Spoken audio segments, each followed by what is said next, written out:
Come a little closer and lend me your ears. Don't worry, you keep yours while I keep mine. In each episode, we'll dig into the major stories, uncover the truth, and retrieve gems from Yada's blog. We'll discuss what's right, bark about what's wrong, wag our tails at the thrill of discovery, and take you on adventures through the exciting world we live in today. So, fasten your curiosity leash and get ready. Right then, coming to you with another episode of the Yada's Vlog on a Blog. Tomorrow's news, disseminated today. Let's dive in. Oh, welcome to the vlog on the blog. Thank you, Rich. I appreciate having the drink there. A little ruby red grapefruit juice. You can't beat that early in the morning. We have as our special guest John today, and John is the host of the Gen Z gang. That is, you have to tell us the name of your show, but we're really excited to have it, and it required me to issue an apology, which I was delighted to be able to make. So tell us about your program on behalf of the website Yada Yada. I'd like to say thanks for having me on today. And the title is still kind of a work in progress, but right now we're leaning towards Y to Z, and it's kind of reflective of both, millennials and Generation Z, as well as, kind of bringing knowledge to that group, Yada, right? And it's kind of an interesting broad overview of culture and how, it's starting, right? So it's kind of hard to say definitively what it is, but the hope is to kind of show our personal growth and journey. So like the first episode is a lot about our introductions and who we are and how we got here and why we're here.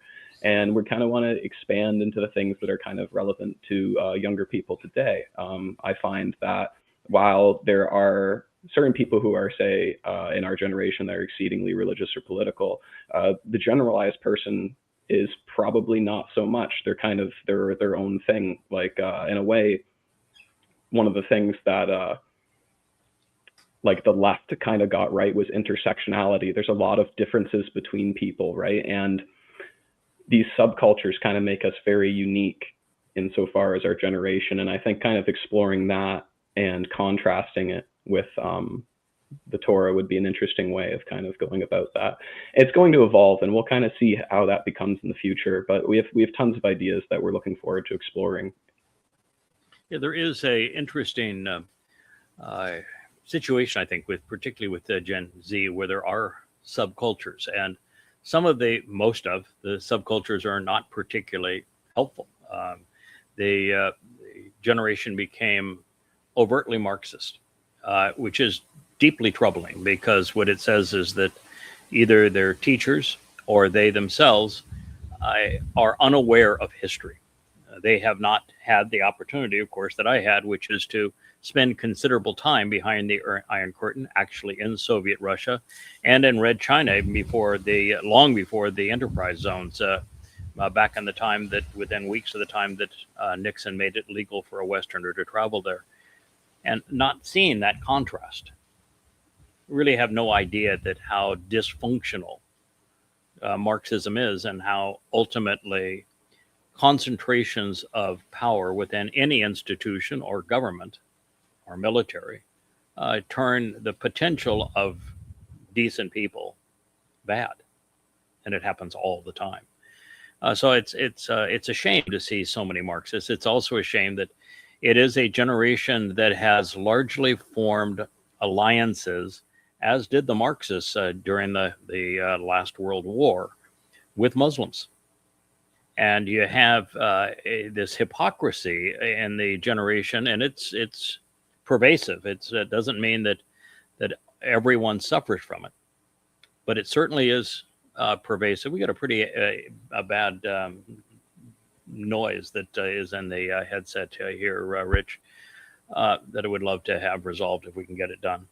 But affinity for Islam and Gen Z in particular, in colleges and in streets, parading around, promoting Muslims on behalf of a Fakistan and a place called Palestine. It's just so hypocritical.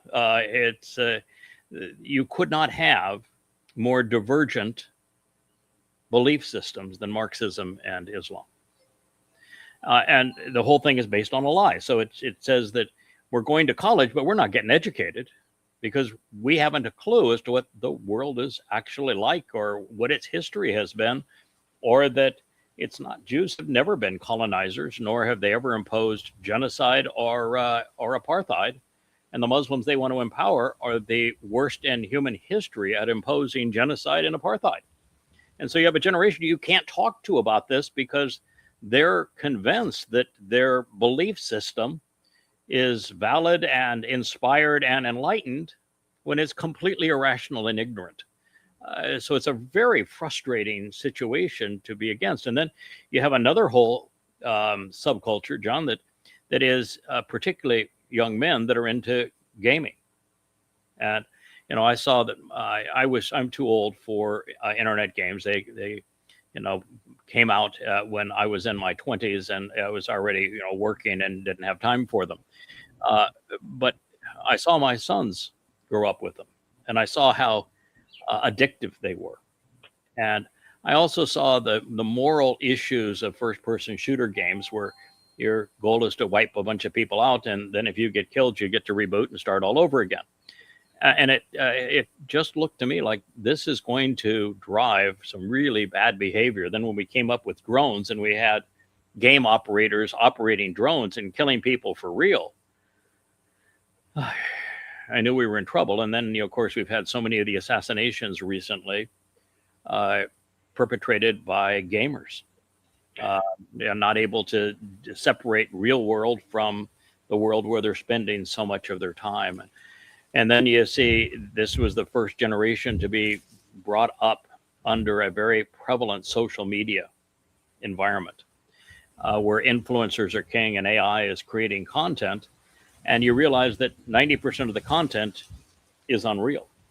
It's fake. And much of what is being promoted has no correlation with reality.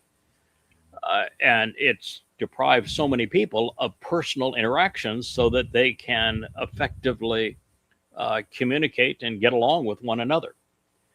And so it's the tendency is to see those compartmentalizations, all of which are real, all of which are very deeply entrenched in the generation, and still hold out hope that there are notable exceptions.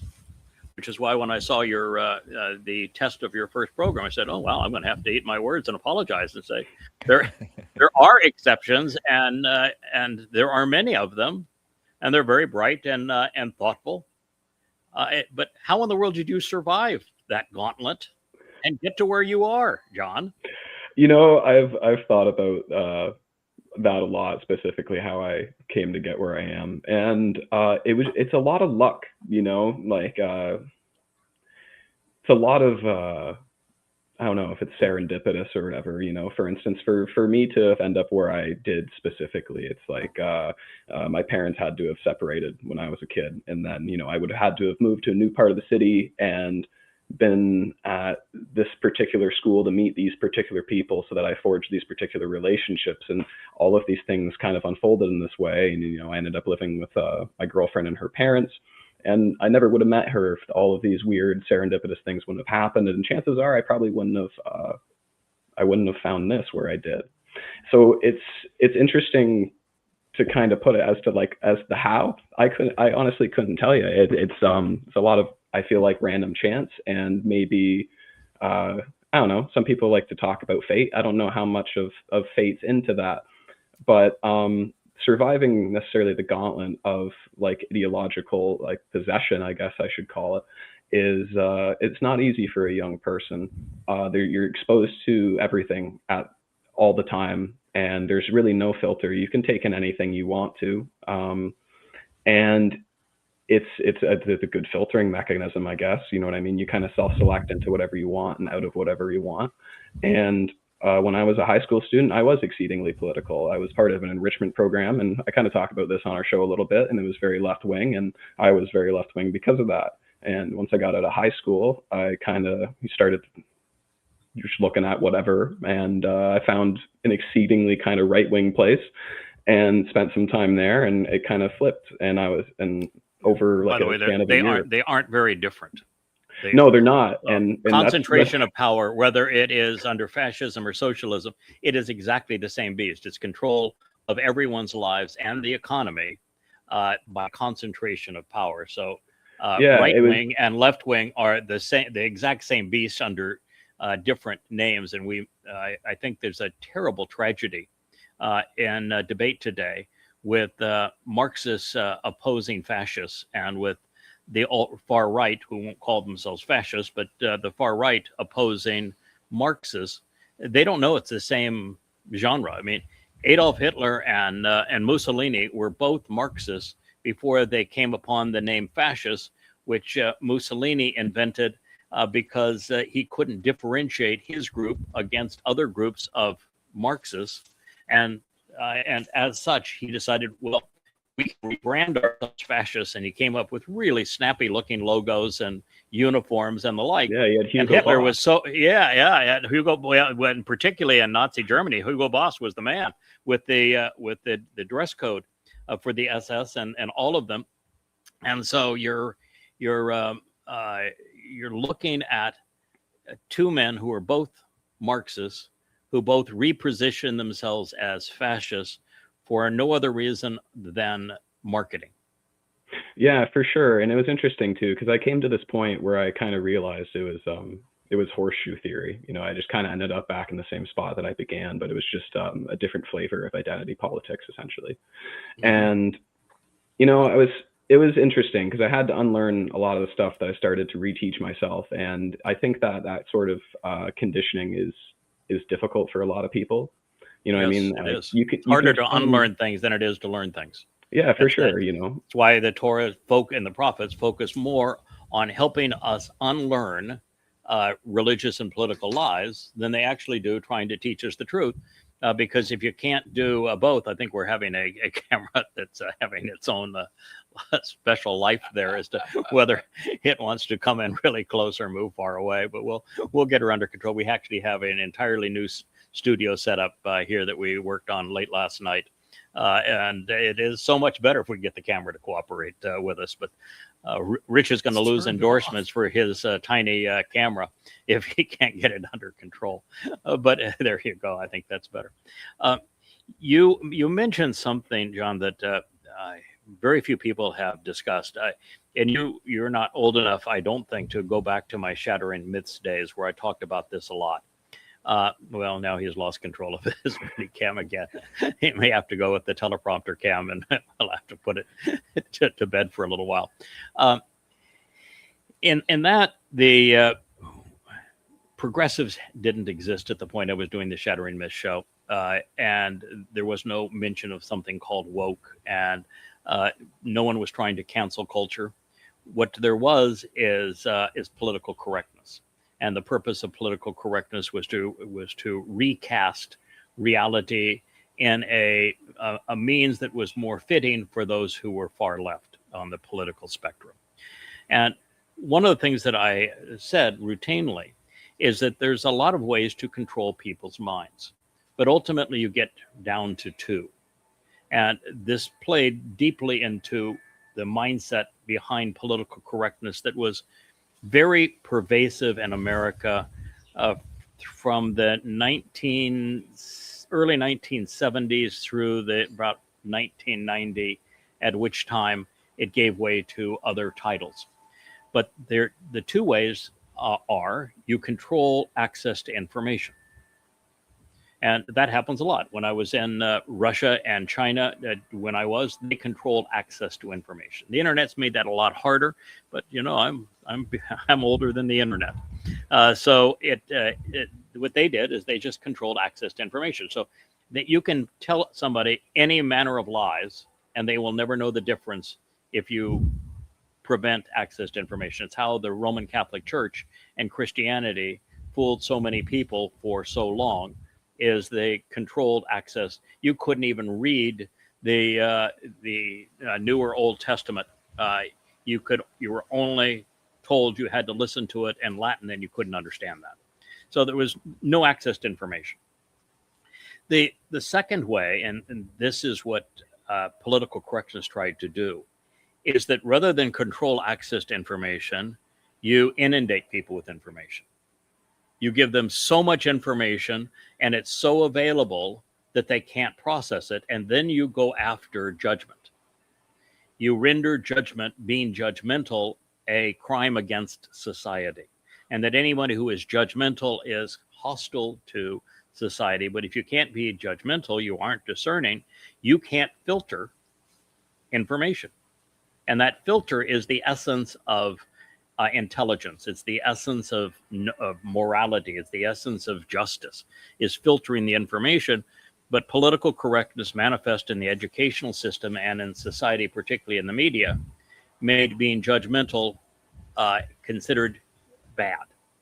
And so they went off after being judgmental, and they had many ways of slandering it. But under that basis, what you now have is no filter, and you're inundated with information, which means it's just so overwhelming, most people just give up, and they will echo a political or societal or religious sentiment just so that they have some anchor, so that they're not completely adrift in the sea. And so when you mentioned no filter and too much information, that was by design. You were put in that position. Yeah, certainly. It's very interesting in that regard, because if I do compare myself to the say the general person that I know in my generation, I would say it's not very common for them to be political. It's even less common for them to be religious. I don't mean political as in to have political ideology, because they do to some extent, but not necessarily like actively engaged in any sort of political manner. And it's very interesting, I find, because that these people, they don't really grab onto anything at all, and they are a very it's like I mentioned before, they're very attached to culture. So it's just whatever kind of subculture they're into. Like you talked about gamers, yeah, I would kind of embarrassed him at the thousands of hours that I've wasted playing video games, right? It would be almost impossible for you to have grown up at that time in this culture and not be seduced into gaming. Oh, for sure. And like to give you an example, like particularly as a male. Yeah, like and with internet access and say like piracy, for instance, like in the early 2000s when I was growing up, like I had access to any game I wanted to play. Right. You know what I mean? So it's like in this endless arcade where you can spend thousands of hours doing whatever you want. Right. But I saw it with my sons, and I couldn't stop it. I was, my upbringing was that you're a guy, you play sports, and sports is your way to interact. It's your way to hone a skill. It's your way to show some discipline. It's a way to be part of a team and accomplish something together. Go out and be part of a sports team. I played every sport there was. And you didn't have to be good at it. You just had to, be one of the guys out there. Girls are really nice, and they're a whole lot more fun in person than they are when they're faked on a computer screen. Yeah, for sure. And the only way you'll ever be comfortable around a girl is if you talk to a lot of them. Oh yeah, you gotta. They're scary if they're out there, and you're not interacting. But once you get to know them, they're fun to be around. Boy, I failed no matter how hard I tried. It was that gamer culture is so addictive. It really is, and I will say not all of it was 100% negative. Like you might think this is crazy, but I learned how to read and write because of video games, which might sound insane probably to as most opposed people. To school. But yeah, I was never really great at school, but I was playing like online games with my older brother and stuff like that, and I needed to be able to communicate with people, and like by the time I was really into it, like I had a larger vocabulary than most kids my age, because I'm playing all these different games and they're using all sorts of different words that you're not really seeing like an 8 or 10-year-old use, and so there was some benefit to it. I got really good at figuring out how to do puzzles and kind of like approximation of math. There's a lot of math involved with a lot of games. So I mean, it depends how you use it. It's like a tool with anything else, like the internet. Like you could use it to find this amazing blog. Right. You know what I mean? Right. You could also use it to waste all your time doing whatever. Right. No, I would agree that there was a strategy involved in many of the games. I remember the first game that I was exposed to that had any substance was a game called Myst, M-I-S-T. Yeah, and my dad used to play that. Yeah, it was a very thoughtful game where you had to follow the clues and reason your way through a maze. And the mental challenge of it was kind of fun, but it was also addictive. And then my sons love the civilization games where you're choosing between resources and defensive structures and food and production and raiding and protecting and building things. And there was, of course, a real strategy that was involved in that. And then those games went online, and then they became more sophisticated. And there was a strategy in that. But of course, the most addictive games were the first-person shooter games, and I'm not sure they had any value other than to be really destructive of one's kind of moral compass. The only positive I could think of that, if any, is like maybe like reaction time, But you could do a lot of other things in real life to train your reaction time other than playing a video game, for sure. Yeah, like try to hit a curveball. Yeah. And baseball would be an example, or catch a football as a wide receiver and not get crunched on the way down. Were my preferences over that. So you talked about a whole series of events that were almost like fate, where you were brought to this position, and had you not been brought to this position, you would never know Yahweh or have read the books at Yada Yahweh. What were the things that finally got you an introduction? Because really no one ever finds Yahweh or takes him seriously that isn't introduced some way.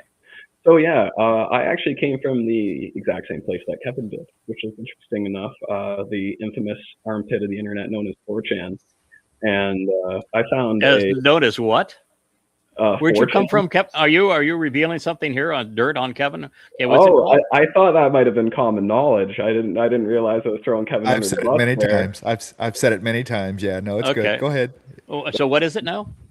4chan is a image board that is it's got a variety of different topics. You can talk about anything on there. There's a page for it, and most of it is vastly inappropriate. But certain things are kind of intellectual discussion. But one particular place I used to hang out was called Politically Incorrect, for politically incorrect reasons. And I found a thread on there that it was talking about Tarua. It was about a decade ago. I was about 17, I think, when I found that thread. And it was talking about the Tarua harvest. And this guy dropped his email, and basically this thread had a excerpt from the Or Light chapter of Yada Yada. And I read that, and I was like, wow, that's crazy. Because, I was very atheistic. And, that really put the seed in my head that I was like, okay, God definitely exists. Like, this math is just way too close for kind of to ignore. And, I exchanged emails with that guy. I talked to him for some time, and he ended up being an interesting duck, so to speak. And he told me that, there was these flying light orbs that were talking to him, and that he was one of the two witnesses reincarnated as John the Baptist. And I stopped talking to him after. Wow, yeah, wow. I wonder what his drug of preference was. I don't know, and I didn't want to find out. So I stopped talking to him, and I was reading stuff on the Bless Yahweh website, and I started listening to your Shattering Myths archives. I was listening to. So you do know about Shattering Myths? Okay, wow. Yeah, yeah. I've listened to I don't even know how many hours. So I've listened to you talk a lot. Okay, yeah. What's interesting for those that don't know is you go back now probably 15 years ago, but for a better part of a decade, I did a syndicated radio show called Shattering Myths, 5 days a week, 3 hours a day. And we divided the show into 2 to 3 sections each show. And once was we did a version of this, but without images. We did a commentary on the news where I would read 20 newspapers a day, and I would take sections of a variety of different stories. And I would say, this is what they reported. Here's what's actually true. And this is how it applies to you and what it means going forward. And so I made a whole lot of predictions as to where things were going to go and had a tendency to get all of them right. And so that was kind of an interesting part of the show. And then we did another section of the show on Torah. Who is Yahweh? What is he offering? What is he asking in return? How do you become part of the covenant? What things like Teruah? What does it mean? And then we did a portion of the show exposing the truth about Muhammad and Allah and Islam. We had IQ Rasuli on the show a lot, and which is really an interesting fellow. And we knew more about the religion than anybody else by a long shot. So could speak very forcefully and accurately about it. But so, yeah, that was a show that I did for a very long time and enjoyed it. It was a lot of fun. Yeah, it was really cool. But yeah, I guess to kind of continue from there is you had a guest on at one point who is no longer on this earth, and he had mentioned, like, I didn't even know what your name was. I just knew he was Yada for a long time, and he'd be like, "Oh yeah, hey, that's Craig." right." And then I was like, "Oh, okay, the guy's name's Craig," and then it kind of went from there. I worked anonymously for the first 10 years. I did this was anonymous, and then I heard about the Facebook group that was on there, and then I kind of joined that literally like 2-3 weeks right before it imploded, and I was like, "Oh, this is kind of an interesting development."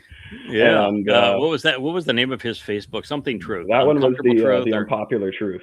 Unpopular Truth. Yes. Larry actually wasn't his real name, nor was Hendricks, which he operated under. Both fake names. Oh, I had no idea. That's actually. Oh yeah, it was a fake name, fake life. Claimed that he was responsible for the translations. Made lots of claims to lure people in using my translations and insights, and then abuse them when they got there. So we had a very uncomfortable party, and we unfortunately we have a number of people that are still in the periphery that came out of that group that just can't get to go completely away. They're mostly away, but the difficulty is if you're really sucked into conspiracy, it's tough to get out. It's like leaving religion.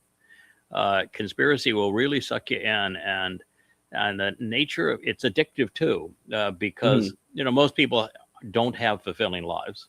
They're looking for someone to blame for their lives not being fulfilling or rewarding. Conspiracy gives them that, and conspiracy, it's the internal group is so focused on condemning any voice of reason that's opposed to them that you get into that same mindset, and they're dot focusers. So, like chemtrails, they'll see the airplane with the contrail and say, that's not normal. They're trying to poison us. And you point out, excuse me, but that happens to be the condensation that when you burn hydrocarbons, you get moisture in the air because the air is cold up there and it won't hold as much moisture. So it forms into a cloud. It's a process of the combustion in a turbine engine, and it's nothing more than that. But no, they're trying to poison us. You point out, okay, so you're going to say that the toxin is in jet fuel because that's what they're putting into those engines. So you're saying the toxin is in the jet fuel, and you want to say that the really clever plan they had. Don't put the toxin in water. Don't put it where in food or where people would actually put it up at 35,000 feet, and in parts per hundreds of billions. Yes, and have most of it just dispensed over unpopulated areas like the ocean, and that's your plan. That's what your government is doing, and everybody that owns an airplane is going along with this scheme of putting that toxic Jet A into their wings so that they can kill people. And yet nobody that flies the airplane seems to be affected by it. Secret vaccine, I guess, huh? Oh no, you can't have the vaccines because that's toxic too. So it's tough to get out of that. I'm glad you didn't spend much time in it, because the people that get into it, you can extricate yourself from it, but it's such a strong pull. It is. It pulls a lot of people right back in. It's like it's kind of like a habitual liar. Like if a habitual liar wants to stop telling lies habitually, the first thing they have to do is like tell themselves to stop telling lies. And if they tell a lie, they have to turn around and be like, okay, that's actually not right. That's not the truth. You know, you have to kind of reparent yourself if you're kind of in that situation, whether you're religious, political, conspiratorial, or whatever it is, you know. And almost all of them have a thing. It's they want to support their political party. They want to support their kid. Like the number of people that have autistic kids and who may or may not even be autistic, because I really don't have an effective test for it. But they want to blame vaccines because they certainly don't want to blame environmental issues. And since environmental issues seem to be the only thing it ever tests with a commonality to autism, that would mean they'd have to blame themselves. They don't want to do that. So they go after a vaccine and go that route. And so everybody has a conspiracy that serves their interests. You know, the idea of having the false flag operations where the Boston Marathon bomber and Sandy Hook and all that sort of thing were all government plots. So there weren't real people. They were just actors. That's all to promote a political agenda. If you get down to it, they all have they want to put all those people on the liberal side and they're on the conservative side. So it's a piling on of lies and an inability to see the whole picture. There are those that don't want to accuse Islam of being responsible for 9/11, even though they were all Muslims, even though they're all screaming Allahu Akbar, and they want to say that it was a government plot. So the government that did this to you, which you think is completely corrupt, was able to cover up their involvement and actually fake flying planes into buildings and get everyone to believe that. If the government was really that smart, they wouldn't need to go to a plot like this to influence you, would they? No. But you've got, it's just so many insane conspiracy, flat Earth. Think about how out of touch with reality you have to be to believe in flat Earth. Yeah, a $15 Estes rocket from Walmart and a pin cam in that sucker for $35. You can verify the Earth is round for yourself. You know, or they 9/11 as a conspiracy where there weren't planes that flew into the buildings that were hijacked by. To believe that and to promote it, you just have to be so out of touch with reality that. And by promoting it, what you're doing is saying that I have no credibility. I'll never have any credibility in my life. There's no reason to even try to reason with me because my mind is a vacuum. It's just a useless place where I tell myself that I'm the truther. Mm-hmm. Now, I'd rather try to deal with a religious person than a conspiratorial person if you were trying to reason with them. You can't reason with either, but yeah, at least a religious person has some sort of basis, whereas a conspiratorial person will just kind of make up whatever they need to justify it.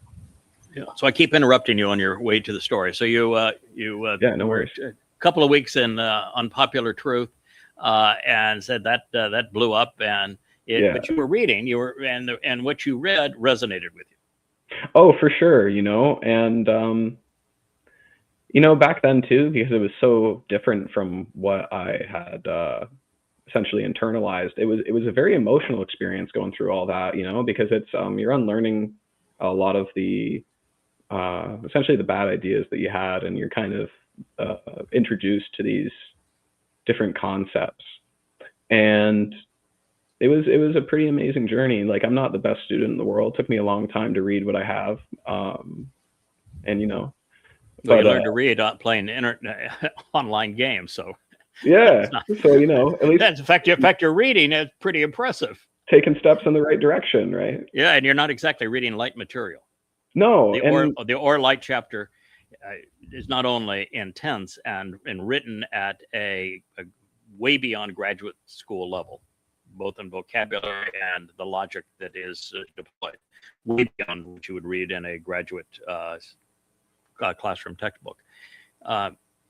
It relies on concepts that are so far beyond most people's willingness to think, because it's something we've come now full circle back to, because light is the most essential concept in understanding who we are and who Yahweh is, where we are, and where we potentially have to go. Because you look at all religions, they're focused on, the physical body. Yahweh's not. He's focused on light and energy. That's why the Moed Mikre have you approach the fire during them, because the fire transforms physical, organic, and decaying physical material into light and energy, which is a huge increase in capacity. You can do far more with energy than you can with matter. And that by having that transformation from matter to energy, you're released from this planet. You can go travel the universe now for the first time. You can be eternal. You are so much more enriched and empowered and enabled, emancipated, if you will, through that process of E equals MC squared. And it explains the nature of prophecy and why Yahweh never got any one of them wrong, because he was never predicting the future. He had seen it, because on a photon of light, all time exists simultaneously.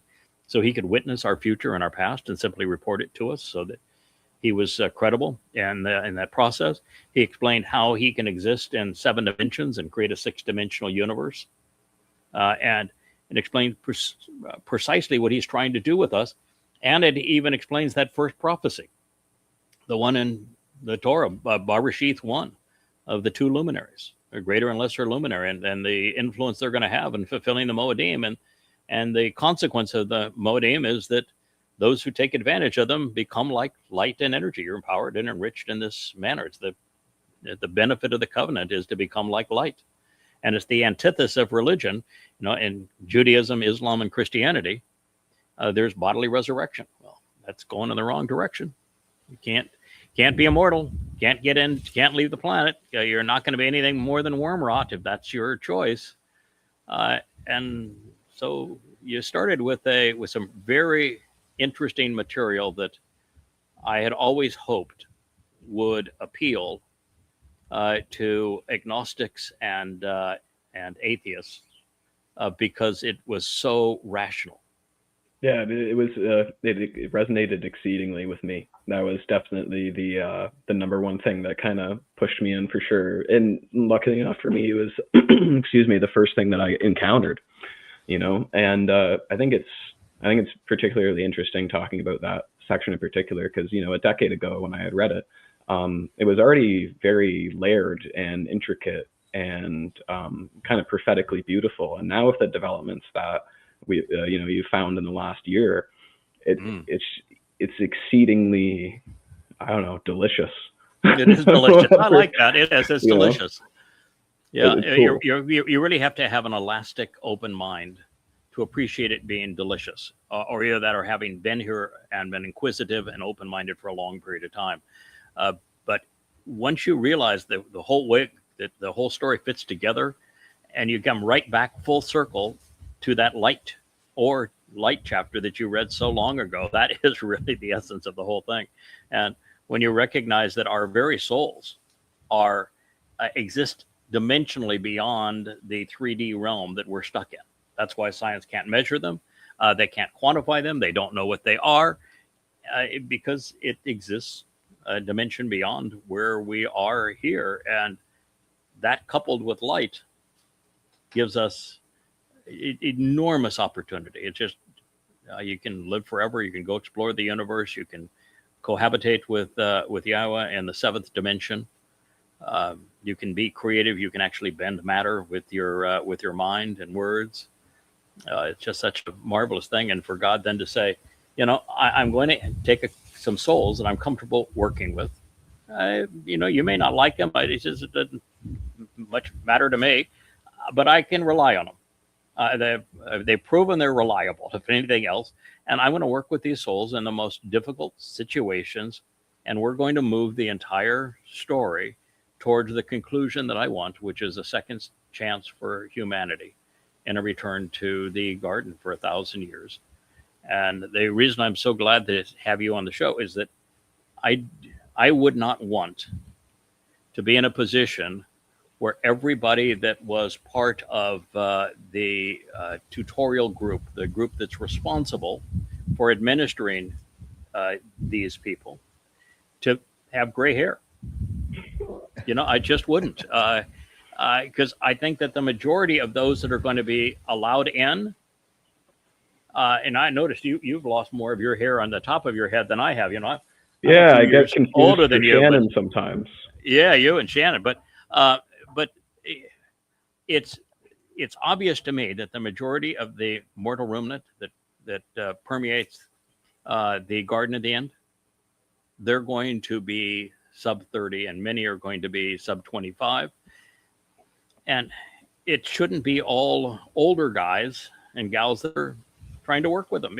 There is value of being a father figure, but you don't need 12 father figures, right? You need some brother figures and all of that. You definitely don't want to have too many cooks.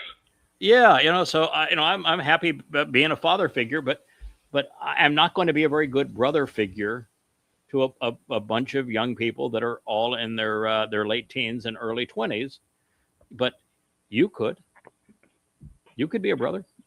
Yeah, that'd be cool. And I kind of think about that's what they need. lot. Yeah, mentoring them at more from where they are. I love the cat Wookie. I'm not sure would, but the cat's cool. We're a pet friendly program, as you know. Yeah, I've got two. The other one's he's not here at the moment, but this guy's he always. Is that a guitar behind you? Yeah, I got a Takamine. Oh, other shoulder. I got a Takamine G series back there. So yeah, it's a pretty decent guitar. I play a little bit of guitar. I'm not the greatest, but you want to play something for us? Oh man, the thing is, I haven't picked it up in so long. It'd be really out of tune and everything else. Okay, all right. I thought it was handy there that you'd be ready to pick it up and strum some for us. It's more like a set piece right now, but I'll start practicing. It's a set piece. Yeah, I was speaking for Rich. Rich is the guitarist. In fact, he would know if you were a guitarist or not a guitarist, because he used to make his living as a guitarist. Yeah, I learned a little bit of classical in high school. Oh, okay. Sorry, I cut Rich off there. But I had a Takamine. Yeah. I love those. I had a Japanese Takamine, so those are really nice guitars. Yeah. So when he knows the brand of your guitar and had one, and you can even cite where it was made, you know he's the real deal.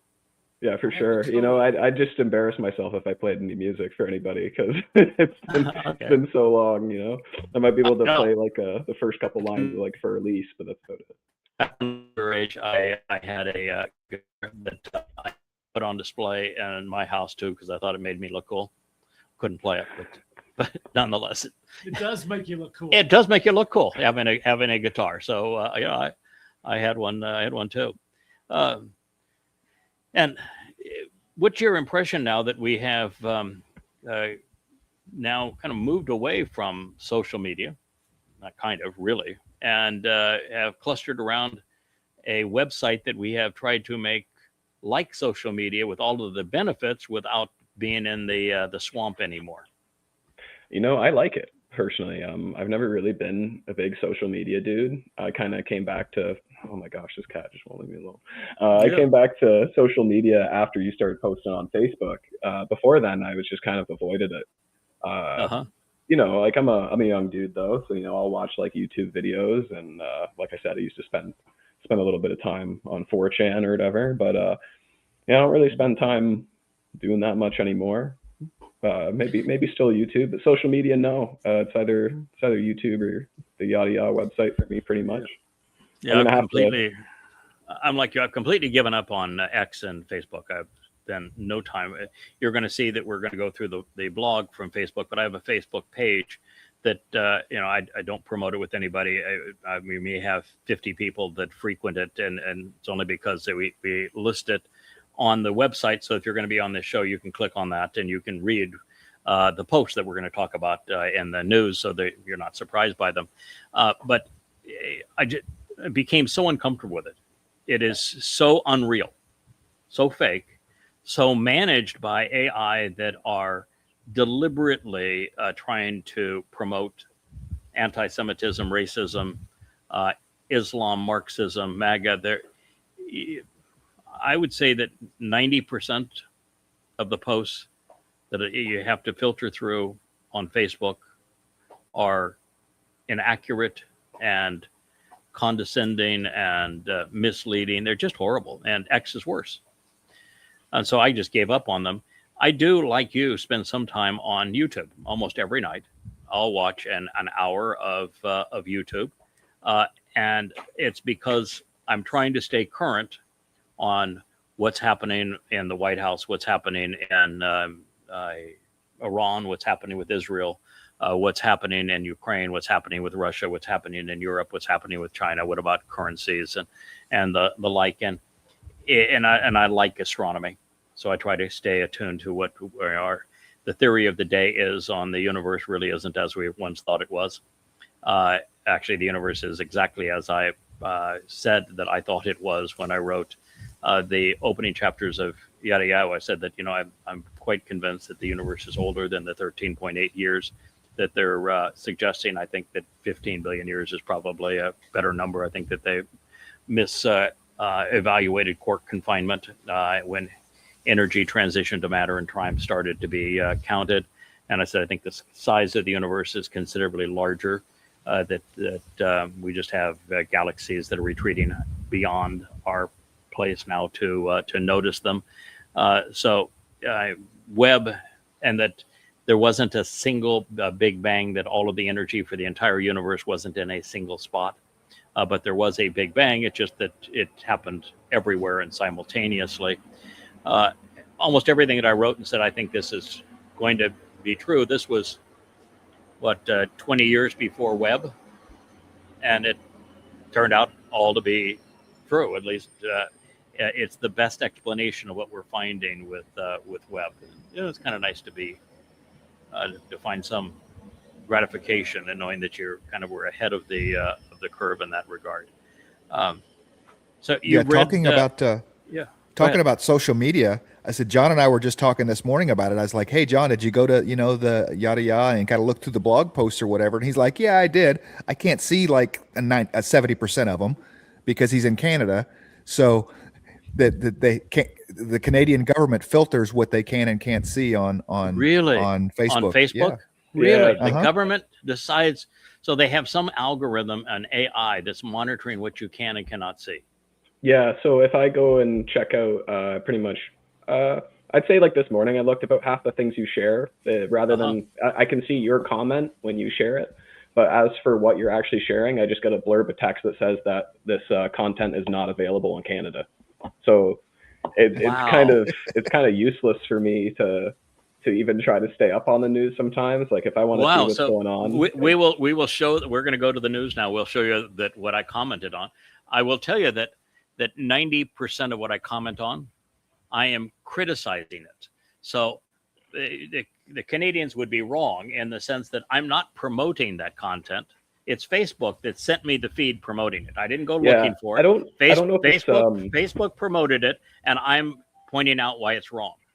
I don't know if it's necessarily that from my end. I think it's that we had a law passed, something to do with like social media and the influence of news or something like that. And as a response, Facebook essentially had made it so that you can't share. Sorry, cat's walking on the keyboard. You can't share certain news in Canada. I think it's kind of a mix between Facebook policy as like a retaliation for something the Canadian government did, but I'm not 100% sure on that. Wow. Yeah, it's again, if you can't get people not to be able to think rationally about information, you preclude information. There's two ways of controlling people. Oh, you can also control them by giving them bad information, which is pretty much all social media is now. It's a conveyor of bad information. They want to rail against the fake news.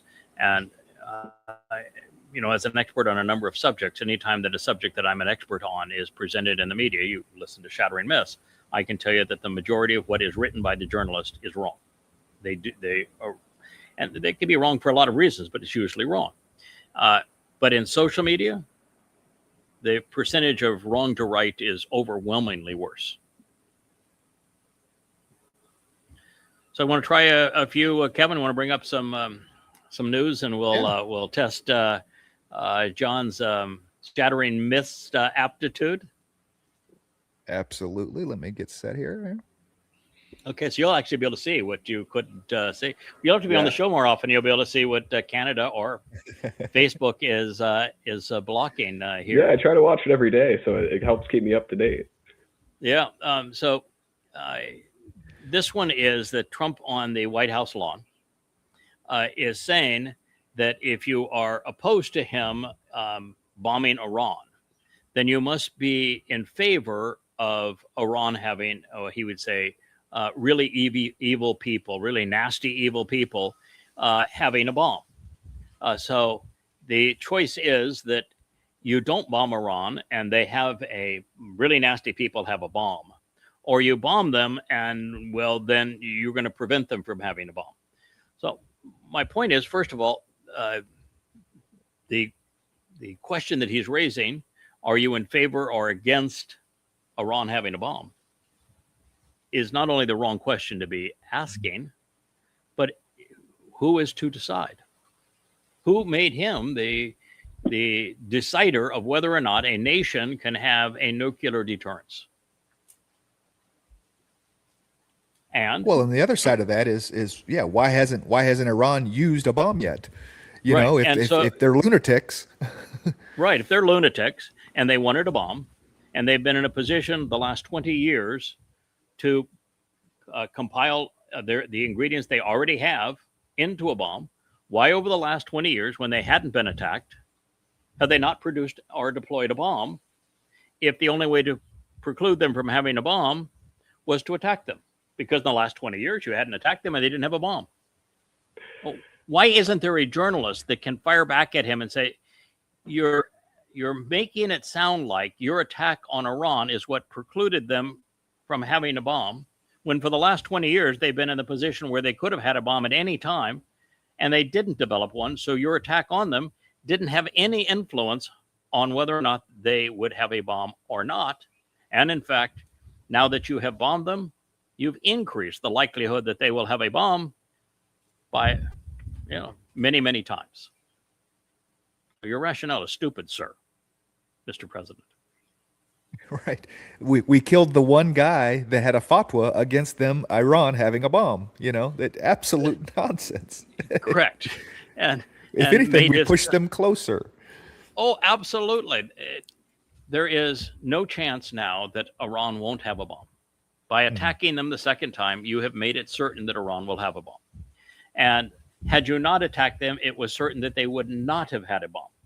And I say that understanding that the only reason for them enriching uranium to up to 60% purity in uranium-235 was so that they could build a bomb, but they didn't.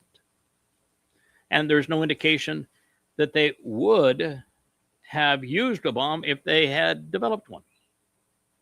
But now they know that they have to develop a bomb just to keep you awake, because they aren't lunatics, sir. I've listened to their positions. They're saying you're not. And you're a lunatic with a bomb. So shouldn't we be more concerned about keeping you from being able to fire nuclear bombs than we are worried about the Iranians? Yeah, the only country in history to have attacked another country with a nuclear weapon. Who's the lunatics? I think we need to go with the other camera, and it's the lighting's wrong. Everything is wrong. Let's just go with the other. Let's go with the switch to the teleprompter camera, please. Okay, let's just switch to the teleprompter camera and give up on the little guy for a while, and then we'll try to figure it out later, because it's just nowhere. It's been bad the entire program. Okay. We're going to edit that out, he says. I don't know. He took the teleprompter camera out, so we don't know what the issue is with all of that. I think that's the teleprompter camera. All right, so let's go to our next slide, by the way. Oh boy. So this influencer, who has, by the way, a nice taste in mics. He's got a Shure 7B. That's good taste in mics. He has absolute proof that Jesus is the Shabbat. He says, is it Shabbat day Saturday or Sunday? First of all, if you're asking the question if the seventh day is Saturday or Sunday, then you're not very smart. Okay, right. It's 7, right? Sunday is the first day of the week. Saturday is the 7th day of the week. You have to be an ignoramus even to ask your question, is the 7th day the 7th day or the first day? Yeah. All right, so let's just start there. So now you have an influencer that's too stupid to know numbers up to 7. That's probably a really bad start on his take here. But nonetheless, that's what he promoted. But he says, no, I can quote the New Testament and I can prove that Jesus is the Sabbath. Hey, idiot. Your New Testament can't even prove that Jesus existed. Yeah. And he most certainly was not the Sabbath. He never said he was the Sabbath. He never existed. And the New Testament made him up. So please, turn out the lights. Turn off the camera. Be stupid on your own. First 14 books, they don't even quote the imaginary Jesus, So how do we know that what Jesus said anything about the Shabbat? Yeah, the first 14 books were all written by Paul. They were written between 52 CE and 66 CE. And they never quote a single line from Jesus, and they attack the Torah as pornography. Those are the ones written by Paul, and the next 3 books were all written around 75 CE, 40 years after the fact, by people who are not eyewitnesses, who were part of Paul's posse. So here, you just have to be wholly ignorant of the evidence to be part of the idiots that are trying to deliver an audience in social media. So here again, I have two posts, as you can see here, John. Both posts, what I'm saying is the person speaking has no idea what they're talking about. Yeah, it seems to be a common trend on social media. Yes. The majority have no idea what they're talking about. Yeah, everybody's opinion is valid, right? No. You can have an opinion. No. It's not valid. Yeah, they're not all equal. So here, you could probably play this. What I want you to watch is the chemtrails coming from the back of these drones. So they're drones. They're all have exhaust trails coming from the back of them, is the way that AI depicted them. So is the AI really that stupid? Stupid is a prevalent term here on this program. Is the AI that dense, that unaware, that it doesn't know there is no internal combustion engine on a battery-operated drone? So why did they depict the drones with exhaust trails behind them? Very poorly manufactured lithium batteries. Oh, okay. So the batteries were, just as they're beginning to discharge,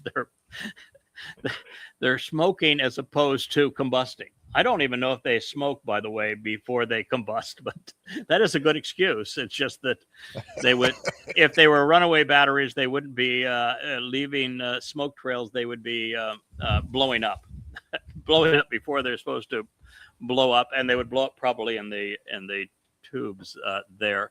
And oh, by the way, they wouldn't all blow up in the same way and leave the same trails behind them as they fly along.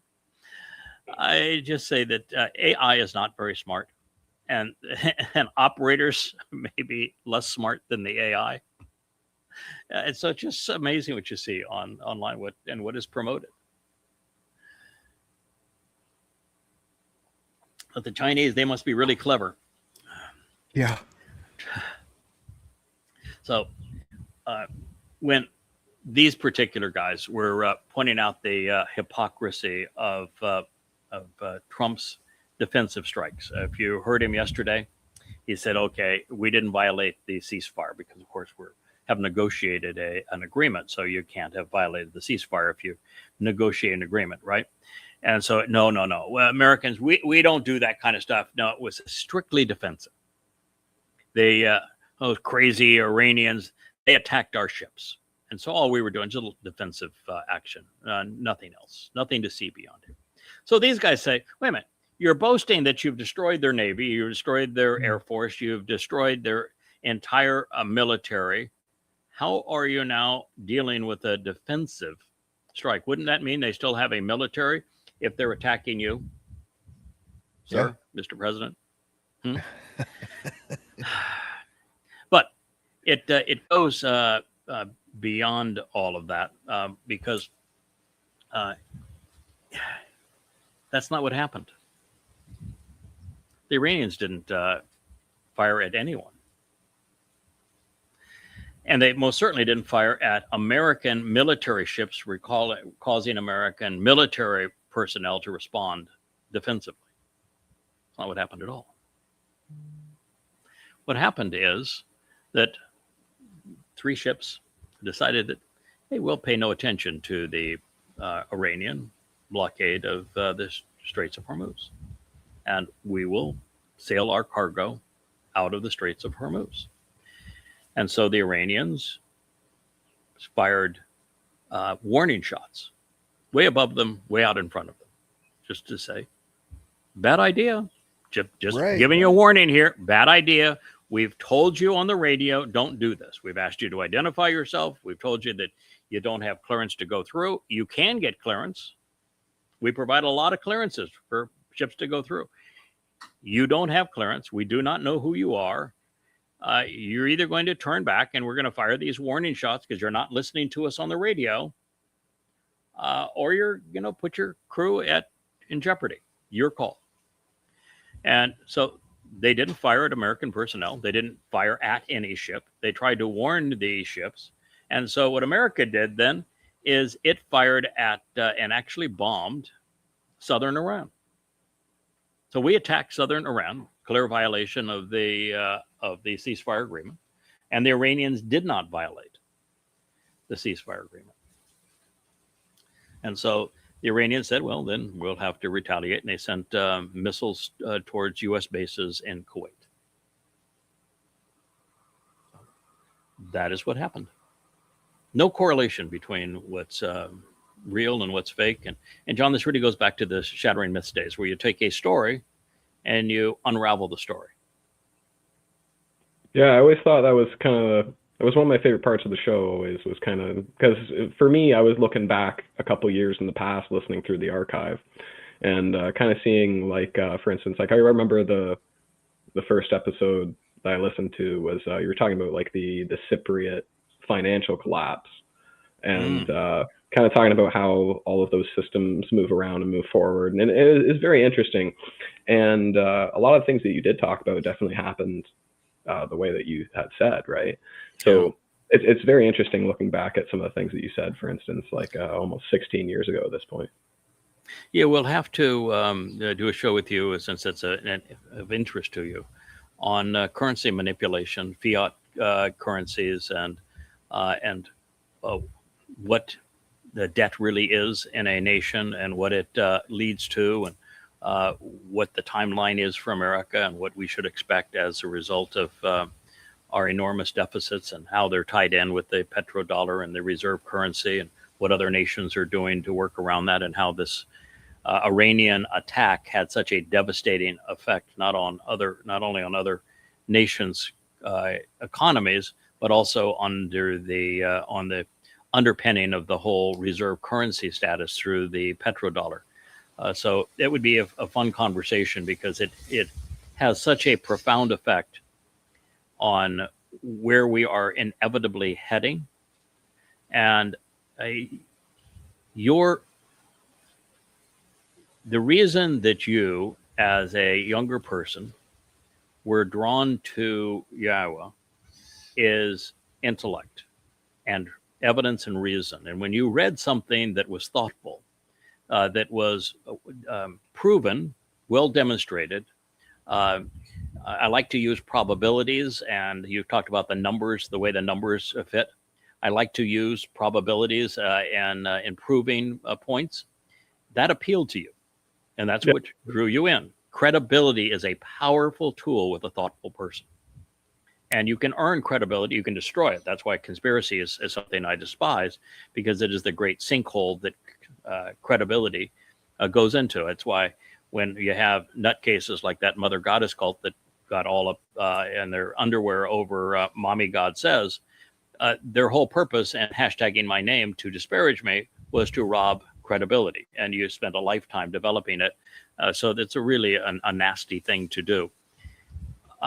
Because of the background I've had in business and economics and travel around the world, I have a lot to say, and I've known the situation relative to our economic foibles and the difference between a gold-backed currency and fiat currencies and central banking and what they do and what quantitative easing is.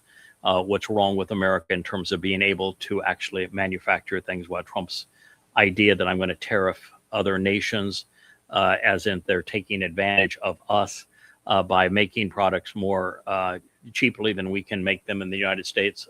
I understand why they're able to do it, and it has nothing to do with less expensive labor. And I understand supply lines. And so I think that if we had a show just devoted to it, with you having interest in it, that it would appeal to thoughtful individuals, because we can explain why we're in this mess and why there's no way out of this mess. Once you go down this path, there is no way to get out. It's like the Iranian war. Once you go down that path, there's no way out. And economically, the Iran war, and economically with our deficits, they're the same story.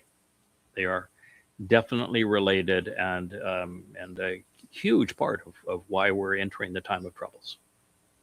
For sure. And it will definitely be something that's kind of particularly relevant for day-to-day life for people that will be here for that time.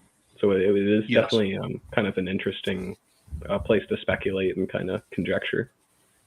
That's why I wanted to do the vlog on the vlog, is that I knew that what we did in Shattering Myths resonated with a lot of people who were very thoughtful. And that's the kind of people we're trying to be encouraged to think about God and become part of his covenant family, give up religion, give up politics, and learn the truth and capitalize on it. And so I thought that if we went back to that kind of a format, now that we have the visual capability of making it much more interesting, that a daily vlog on a vlog would, I love that the term's kind of fun too. I just thought there'd be a really an interesting way to draw people in that wouldn't otherwise. The moment we mention God, Yahweh, Torah, prophets, would turn off, saying it must be religious, not knowing that we're anti-religious. So. Yeah, and anti-political. I mean, we have no problem telling you what's wrong with Marxists, and no wrong telling you what's wrong with MAGA. So, right. You know, it's one of the posts that I have. We may not get to it, but it was a picture of AOC, and they're grooming her and to be the Republican or to be the Democratic candidate. And you're saying, you know, the reason that people that are so entrenched in the Democratic Party, who, you know, for lots of reasons, some good, some bad, despise Trump, and they despise Republicans. Both sides of the aisle, they're really extreme and against each other at this time. But the reason that they can't defeat the Republicans is because the core of the Democratic Party has become Marxist. And so the only people that can win the primaries are the most extreme. And so you have AOC and Bernie Sanders and the like as the front runners because they are Marxists. And you win an election by appealing to the undecided in the middle, that 20% of Americans that are not Republicans or Democrats, and Marxism does not appeal to them. Mm-hmm. So they're writing themselves out of success, and it bothers me because I would love to see Trump defeat.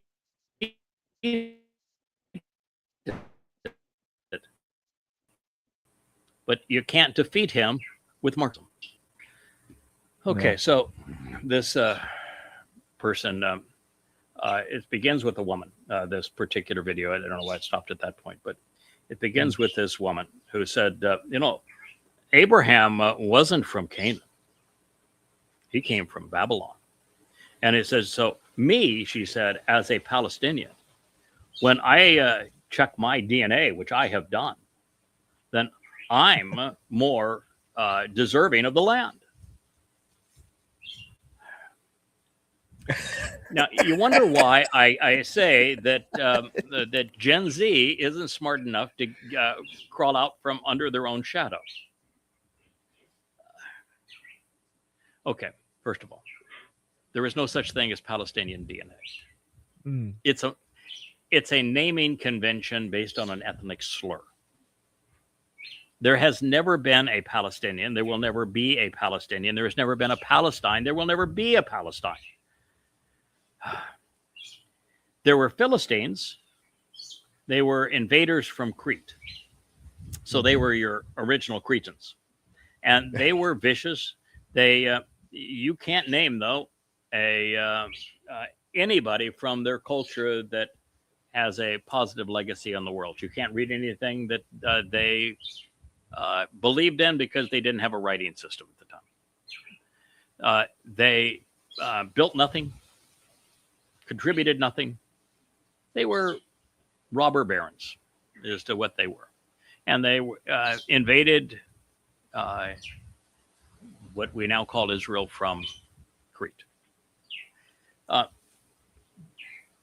They became so vicious against Israel, they killed Israel's first king, wiped out his son, put Israel on the run. They were good at being bad. A lot of people are good at being bad. But when Dowd, who is David, finally rose to power, he took it to them and essentially defeated them. And they were never of any consequence thereafter. And then finally they were done in by the Egyptians, hammered them, a remnant of them much later, as did the Assyrians, as did the Babylonians. So there is no Philistine today. And they didn't absorb them, did they? They didn't just absorb this population into them. They killed them because they didn't even make good slaves. So right, that's because they were so vicious, and they were they couldn't educate them, they couldn't control them, and so typically in old cultures like that, look at Egypt, look at Syria, look at Babylon, they enslaved the conquered people. Alexander the Great did that routinely. They couldn't be effective slaves, so they just killed them. And so there is no such thing. It's not like they were absorbed into other cultures. They're just gone. There is no Philistine DNA. The name Philistine was used as an ethnic slur by Hadrian in 133 CE, when he and the legions returned for the third time to bludgeon Yehuda for wanting to be free of Roman persecution and subjugation. Lots of people hated Rome. In fact, everybody that was under the Roman yoke hated them, and everybody rose up against them. It was the Yehud and Yehuda that actually were the most effective at rising up against Rome. It took it to them, destroyed legions of Rome. But Rome decided that they would obliterate Jews, that they would also rename the land that had been Yehuda 1,000 years before Hadrian was there, way over 1,500 years before Hadrian was there. And he tortured Jews to death, wrapping Torah scrolls around them, soaking them in kerosene and setting them on fire, promising that he would douse the fire if they would tell him who was the most formidable enemy of Yehud. This was long before there was even a Jew on the planet. And under torture, some of them said the Philistines of old. So he said, okay, I hereby rename the Roman province of Yehuda Philistia Syria, or Syria Philistia. It was nothing but a insult. It was an ethnic slur. And the ethnic slur would have been forgotten if it wasn't for the fact that the British in particular have been and remain anti-Semites. And so they were the ones that continued the use of the ethnic slur. And so when the Balfour Declaration was written, it mentioned Palestine because the British were anti-Semitic.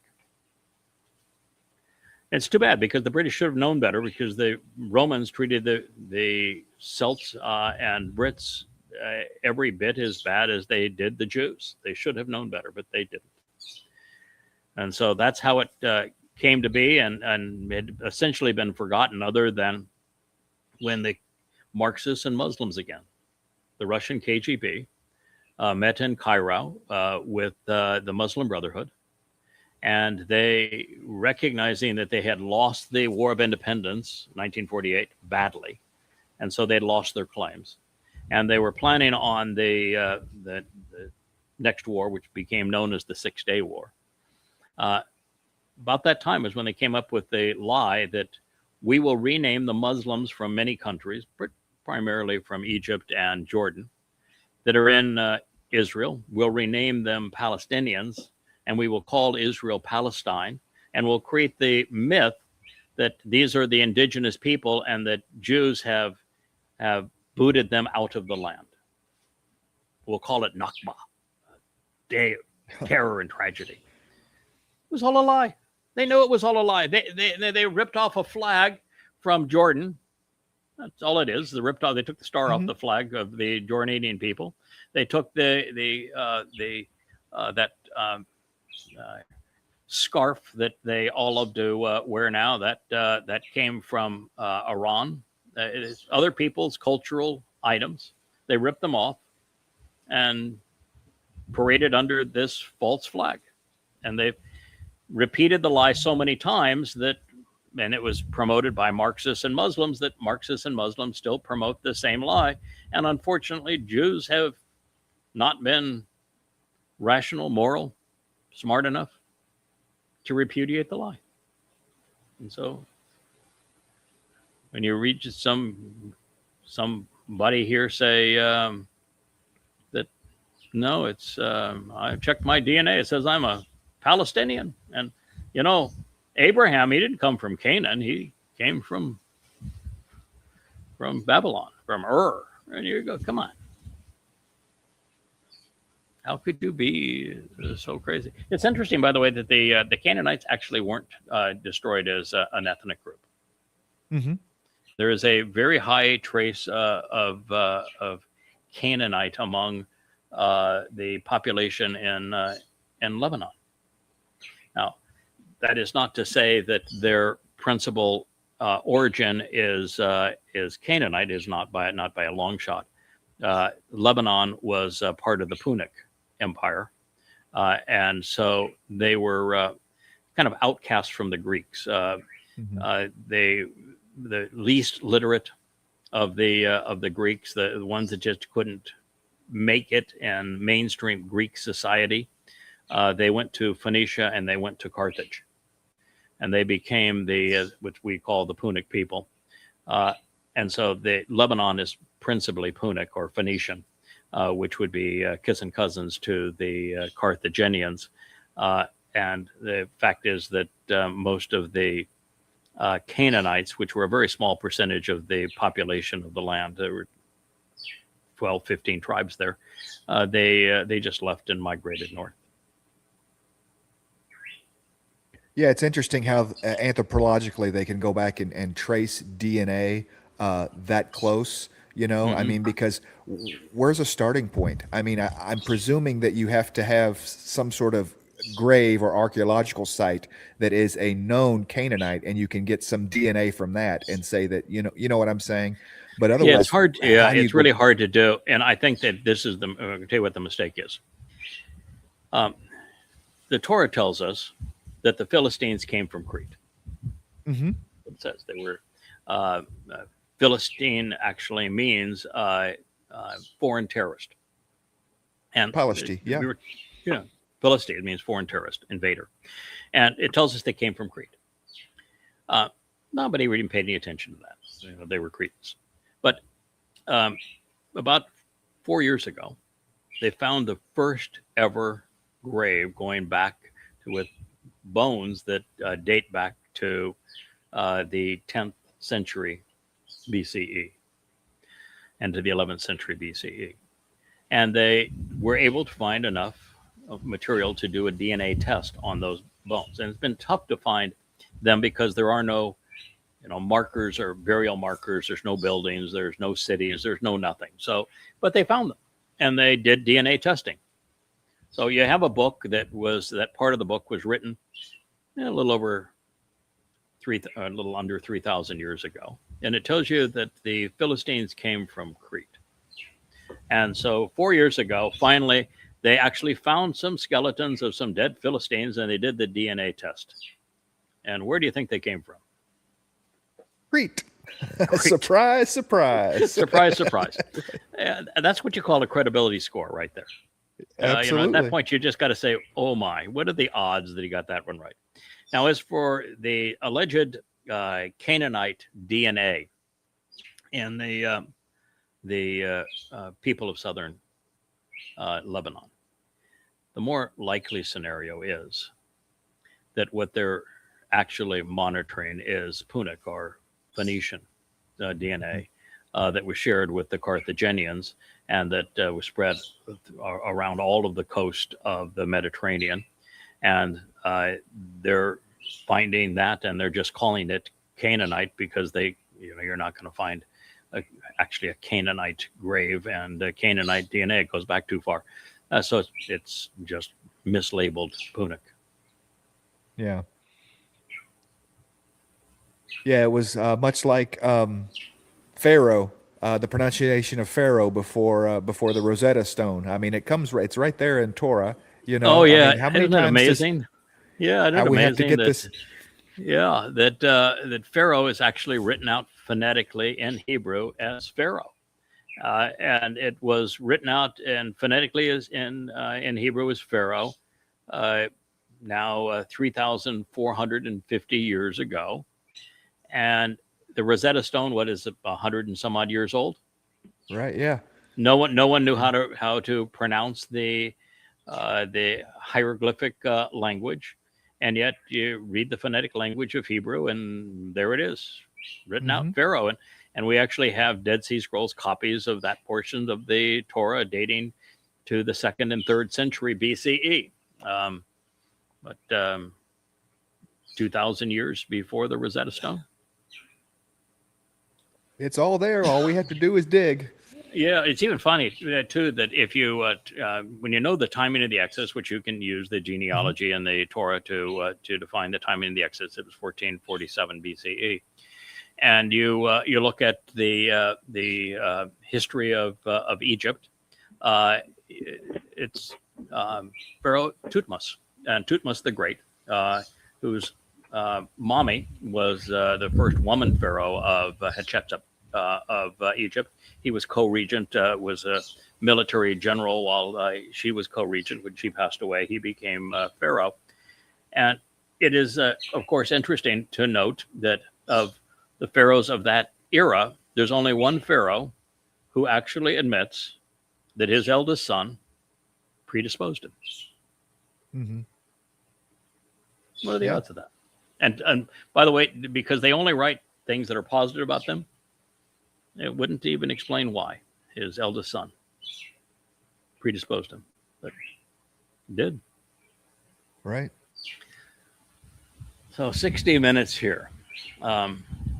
This is I just think it's sick. This is a Ukrainian showing the drones that he is making. And he says that we have to count the number of everything. We have to be very prudent in the way that we deploy weapons and we manufacture weapons and that we kill Russians. But now we have this such that the cost to kill a Russian is under $1,000. So tell the world, you can kill a Russian for $1,000.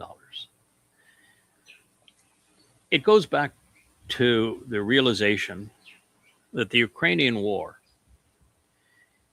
and this is something that 80% of Americans, John, have been misled on.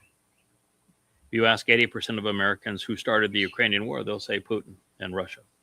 It's not true, not even close to being true. America planned this war going back all the way to the 1950s and has been scheming on it ever since. And using the International Monetary Fund initially, which I reported on Shattering Myths. I did a whole series on what the coup that America led in the Ukraine for the purpose of switching out Russia to the International Monetary Fund was going to do to the cost of currency in the West, because the Ukrainians had a habit of never paying back their debt. And they run, it's the most graft-ridden government in any that part of the world, by far and away. And so there's no chance of getting the money paid back. The Russians had a guaranteed way because they ran pipelines through the Ukraine, and so they could just deduct it from the transit fees. America had no way. So what was America trying to do to lose a couple of $1 billion a year by taking over the financing of Ukraine and replacing by coup a pro-Russian government? And I knew this was going to spell trouble long before this war began. And then I knew George Bush quite well, and I knew when George Bush said that he was going to begin hosting all of the NATO games in Ukraine, which wasn't even a member of Russia, and then declaring Ukraine is going to become a member of Russia. We don't care that the Russians hate the idea. We don't even care that Secretary of State Baker before him had promised the Russians that NATO would not come any closer to Russia. And that was so that Russia said, we'll give up East Germany. We'll give up East Berlin. We'll allow Germany to be unified, even though the Germans killed 25 million Russians during the last war. That's a big give for us.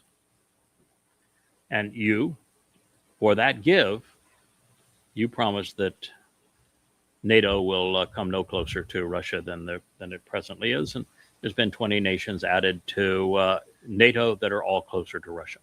Yeah, they definitely went against their word immediately. Immediately and deliberately, and in a matter that is insanely corrupt. Then we led the coup, and before even we led the coup, we have Senators John McCain, who I knew personally, and Lindsey Graham, who I think is the ultimate scum of the earth, are bragging to Ukrainian Nazi units. They are neo-Nazi units that America is going to supply the weapons for them to attack the ethnic Russians in the east part of Ukraine, which would taunt the Russians to come in to protect them. And then supply even more weapons to kill Russians, because America wanted a proxy war with Russia because it was good for the military-industrial complex to break Russia apart and to seize their natural resources. That is absolutely, unequivocally how we got into this war.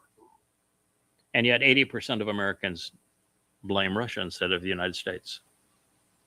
That's, to me, is insanely aggravating when we do that kind of thing. And to realize that 2 million people have died because of these lies is even a greater stain on the world. And that it's continuing to go on. And that now you've got them bragging that we can kill a Russian for $1,000. So the Russians are in a position now where they really have no choice. Putin has been exceedingly restrained and not bringing the battle to Europe. But it's Europe that's funding them. It's Europe that's arming them. It's Europe that's giving them the targeting information. It's Europe that's running the weapon systems in Ukraine that are killing Russians. Russia can't allow them to pick off Russians $1,000 a Russian kill. And so the battle is going to come to Europe, and they have no defenses. And then what? And because now Zelensky, with his aggressiveness and bringing the war into Russia with bombing through these drones, Russian energy infrastructure. Russia has decided that the only way to respond to that in the short term is to use their most technically advanced missiles and to bomb Kiev into oblivion. And that's what they're doing right now. And the Ukrainians have found that American interceptors do not work against the most advanced Russian technologies. And they've deployed all of them, and America doesn't have any to spare anymore. They're taking them from the rest of the world. That's why the bases of America and the Arab dictatorships became so vulnerable. We robbed them of the interceptors. So Ukraine is without interceptors now. And they've ticked the Russians off. And the Russians are using drones and missiles at much higher levels. And they're going right after Kiev. You know, people just don't think of what the consequences of their move. People were applauding what they're doing inside of Russia. It says, no, this is not good. The people are applauding what Europe is doing to the Russians. Says, no, this is not good. You have to understand what the natural consequence of all of this is. You need to think it through, cause and consequence. And the consequence is the destruction of Europe. And Europe doesn't have a military. I mean, really, it has no military. Mm-hmm. Can't defend itself. Russia does. Russia's got military now of 2 million people. When the U.S. lured them into this war, there were 400,000, not very well equipped, and no real mechanism to support them. And the Russian economy was still teetering from the breakup of the Soviet Union. And now it's 2 million strong, all volunteer. 2 million strong. Now, I don't think you could muster 50,000 poorly trained, poorly equipped troops across Europe. No. Against 2 million with brilliant leadership, superior weapons, and what Europe doesn't have, a manufacturing base that is geared for supplying the drones, missiles, and artillery and other things that soldiers need. They're just not thinking of what the consequences of their actions are, that they're the cause of the Russian response, and that the Russian response has actually been restrained. But you can push people to the point where, you know, you're not going to be restrained anymore. I'm a pretty passive guy to a lot of attacks. I'll just, you know, mouth off at you and say, you know, that was really stupid, not appreciated, you're an idiot. And I'll just continue to respond to you with words, as Russia has done. But you can push me to the point where I'll respond beyond words. You can continue to antagonize somebody or threaten them or those they love to the point where they have to respond. And that's what's happening with Russia and in Europe. And so the other day we were talking about what are the consequences, I think it was yesterday from the Rainbow Studio, what are the consequences of the Ukrainian sending European drones and missiles into Russia. And my view is that Russia is going to respond by attacking Europe. And Europe has no defenses. And Europe is insane right now. How are they going to respond? Yeah. And they could escalate. Mm-hmm. Yeah, the whole world's clamoring now for nukes. Mm-hmm. Yeah, I can't believe they've always been tiptoeing around for the last couple of years about Ukraine joining the EU, which is a purely economic thing because, you know, NATO is the military treaty, right?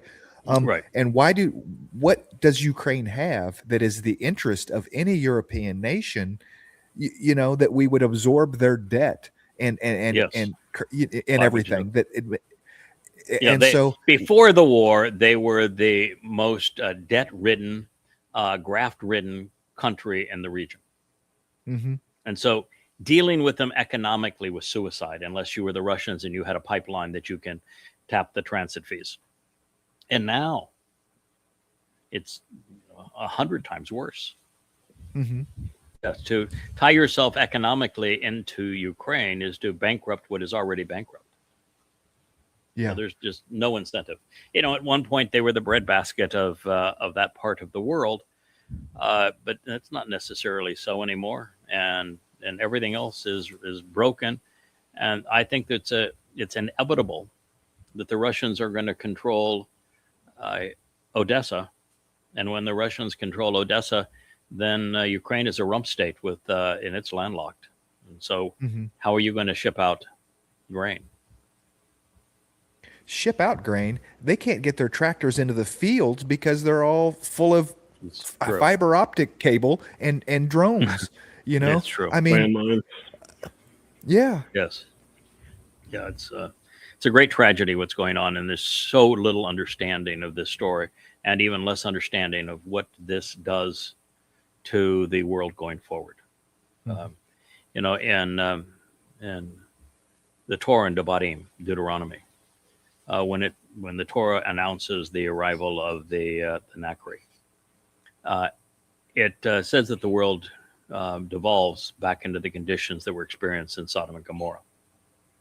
And it says that because of the belligerence of the people, that they will end up suffering from what is essentially fire from the sky, brimstone. And the only way to explain something of that nature would be nuclear war. So I think it's likely. Yeah, that's the reason why the United States isn't mentioned. I mean, other than Tarshish and where the Rahab comes from and all of that. And Isaiah 18, which tears us to ribbons.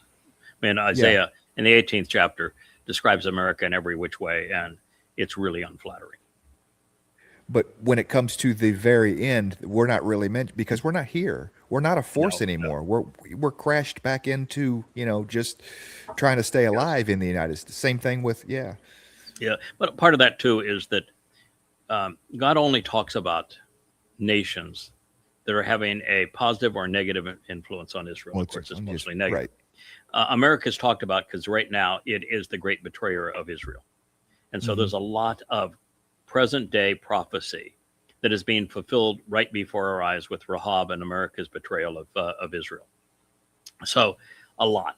But as you go deeper into the 7 years of Israel's troubles, you see that changes, and the principal foe is Iran. Trying to find you have a post on it here. I want to roll down to. No, that's okay. Join the Abraham Accords. So what do? They push him with the symbol of the President of the United States and put him in Jerusalem on the Temple Mount, with all of the dictatorial heads of state of the Muslim nations, all sitting around and genuflecting to the great dumpster, lecturing behind the symbol of the President of the United States on the Temple Mount in Jerusalem, Israel, saying they need to join the Abraham Accords. Now, what's really interesting is the site that published this is a Christian site, and saying, if you're trying to sell the world on all coming together and forming one covenant, wouldn't that make you the Antichrist? That's what. So it's just interesting. This is a Christian site, and Christians are the reason that Trump is president. If it wasn't for Christians, he wouldn't be president. MAGAs are overwhelmingly Christian. And they're saying that, the Christians, we elected the Antichrist. And he's trying to make a covenant with Muslims. They have no idea that there was no Christ, of course, and they want to cite the book of Revelation, and it's a really bad job of plagiarizing. And the book that it plagiarizes the most was inspired by Satan, Ezekiel. Oh, well, I don't know. Is it okay being somewhat right for the wrong reasons, or is that's just worse than not even playing? No, because it gives you that veneer that hey, well, the clock was right one time a day. And so then that's where I'm going to go back for the rest of my material, because it was right once, right? You know what I'm saying? So Yeah, look at the skyline behind the Dome of the Rock too. That is United Arab Emirates and Qatar and Dubai and that sort of thing. And they've got the the minaret from the Al-Aqsa Mosque sitting right next to the Dome of the Rock. And they've got whitewashed limestone buildings there in front. So, but it created an illusion that is unreal. And when you do that, I think you're being nothing but misleading. Yeah, I just thought that was interesting. I was reading down everything that they were talking about there. I was like, somebody's been reading Ethsara, I think. Yeah, we absolutely. We've been talking about this for over a year, so folks, you're a little behind on. Yeah, when we thumb up, we'll do one more.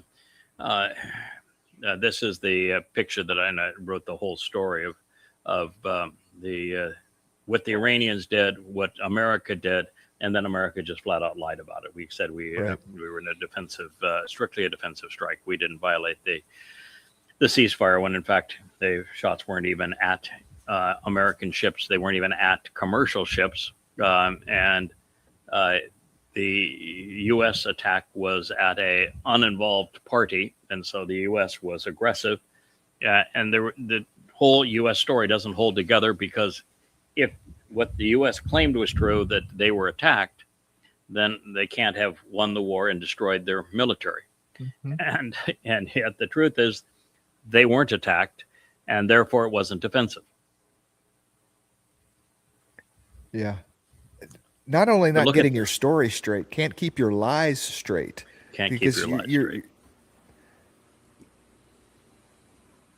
Yeah, this is an interesting post here. Just recently, they found on the side of some clay. It's a letter from a general involved in the defense of Yehuda. And he is watching Jerusalem burn. And he is pleading for reinforcements so that he can defend his community from the Babylonians. And the Jews were in this position because weren't Jews at that point, but they were Yehud.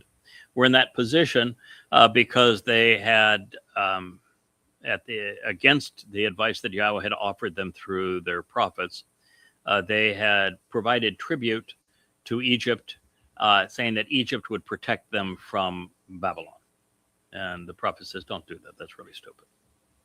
You want protection, do what Hezekiah did. Don't go down this road. But they did nonetheless, and so they're watching it burn. So this would have been 6th century BCE, writing in Hebrew. Writing in Hebrew about Yehuda being attacked by what became the Persians, the Babylonians, in the 6th century BCE. That happens to be 5 centuries after the last Philistine was gone. So it can't have been Palestine, could it? No. And this was 11 centuries, 1,100 years before the first Muslim existed. Before rabbis sold Muhammad Talmud stories to create the Quran. So it couldn't have been Islamic, could it? No. So if you're a Marxist and you're promoting Palestine shall be free, what are you talking about? Yeah. When you're talking about the Jews being occupiers, occupying what, of their own land? Are you an occupier when you walk into your own home? No. No. So it's just, and there's not just this writing. You look at the Mishnah Stone. The Mishnah Stone dates to the 9th century BCE, and it specifically mentions King Daud, correctly spelling his name as King Daud, and it mentions Yahweh as his God, and it talks about Mishnah, who is brought up prominently in the prophetic account, and it talks about how disgusting Mishnah was. He actually burned his own son alive as a sacrifice to their gods, and the Israelites became so disgusted seeing what he did. They said, we don't want any part of this. They just left. They didn't finish the battle. They just left. They were so disgusted. And the Mishnah stone, I think it's in Jordan today, but you can see pictures of it anywhere. Written in a variation of the Hebrew script about all of these events. Going back to the 9th century BCE and King Daud and Yahweh, and this was Yisrael. Pretty hard to make a claim for Palestine and Palestinian and Muslims, isn't it? Unless you're stupid. Yeah, the Mount, what is it, Mount Hebel? What is the the Mount Hebel. The Mount Hebel. On Mount Hebel, right around 1400 BCE, the Exodus was over. It had been a miserable experience for God and for everybody, particularly for Moshe, but it was finally over. And they were entering the Promised Land with Yosha ben Nun. And Yahweh's instructions were to reinforce the importance of listening to what Moshe had revealed in the Torah. To go on either side of the valley as they were entering the Promised Land, having crossed the Jordan River. And from one of these sides, was the Hebel side, to echo what would happen if they ignored the Torah instructions. The other side to say, if we observe and respond favorably to these instructions in the Torah, we will be blessed beyond all people of the earth. And the other side says, if we reject these instructions of Yahweh in the Torah, we'll be cursed. And so they had this yelling match back and forth from the tops of the two mountains. They just broke the community in two to reinforce this, so that the ears heard that it's important that we pay attention to these instructions, because this land is given to us as a gift. And the last thing we want to do is to tick off the God who has given us this land as a gift. Therefore, he's given us some instructions. Listen to what he said and act responsibly, and we are going to be the most blessed people on the planet. Ignore what he has to say, respond negatively to him, become religious instead, we're going to be cursed. And so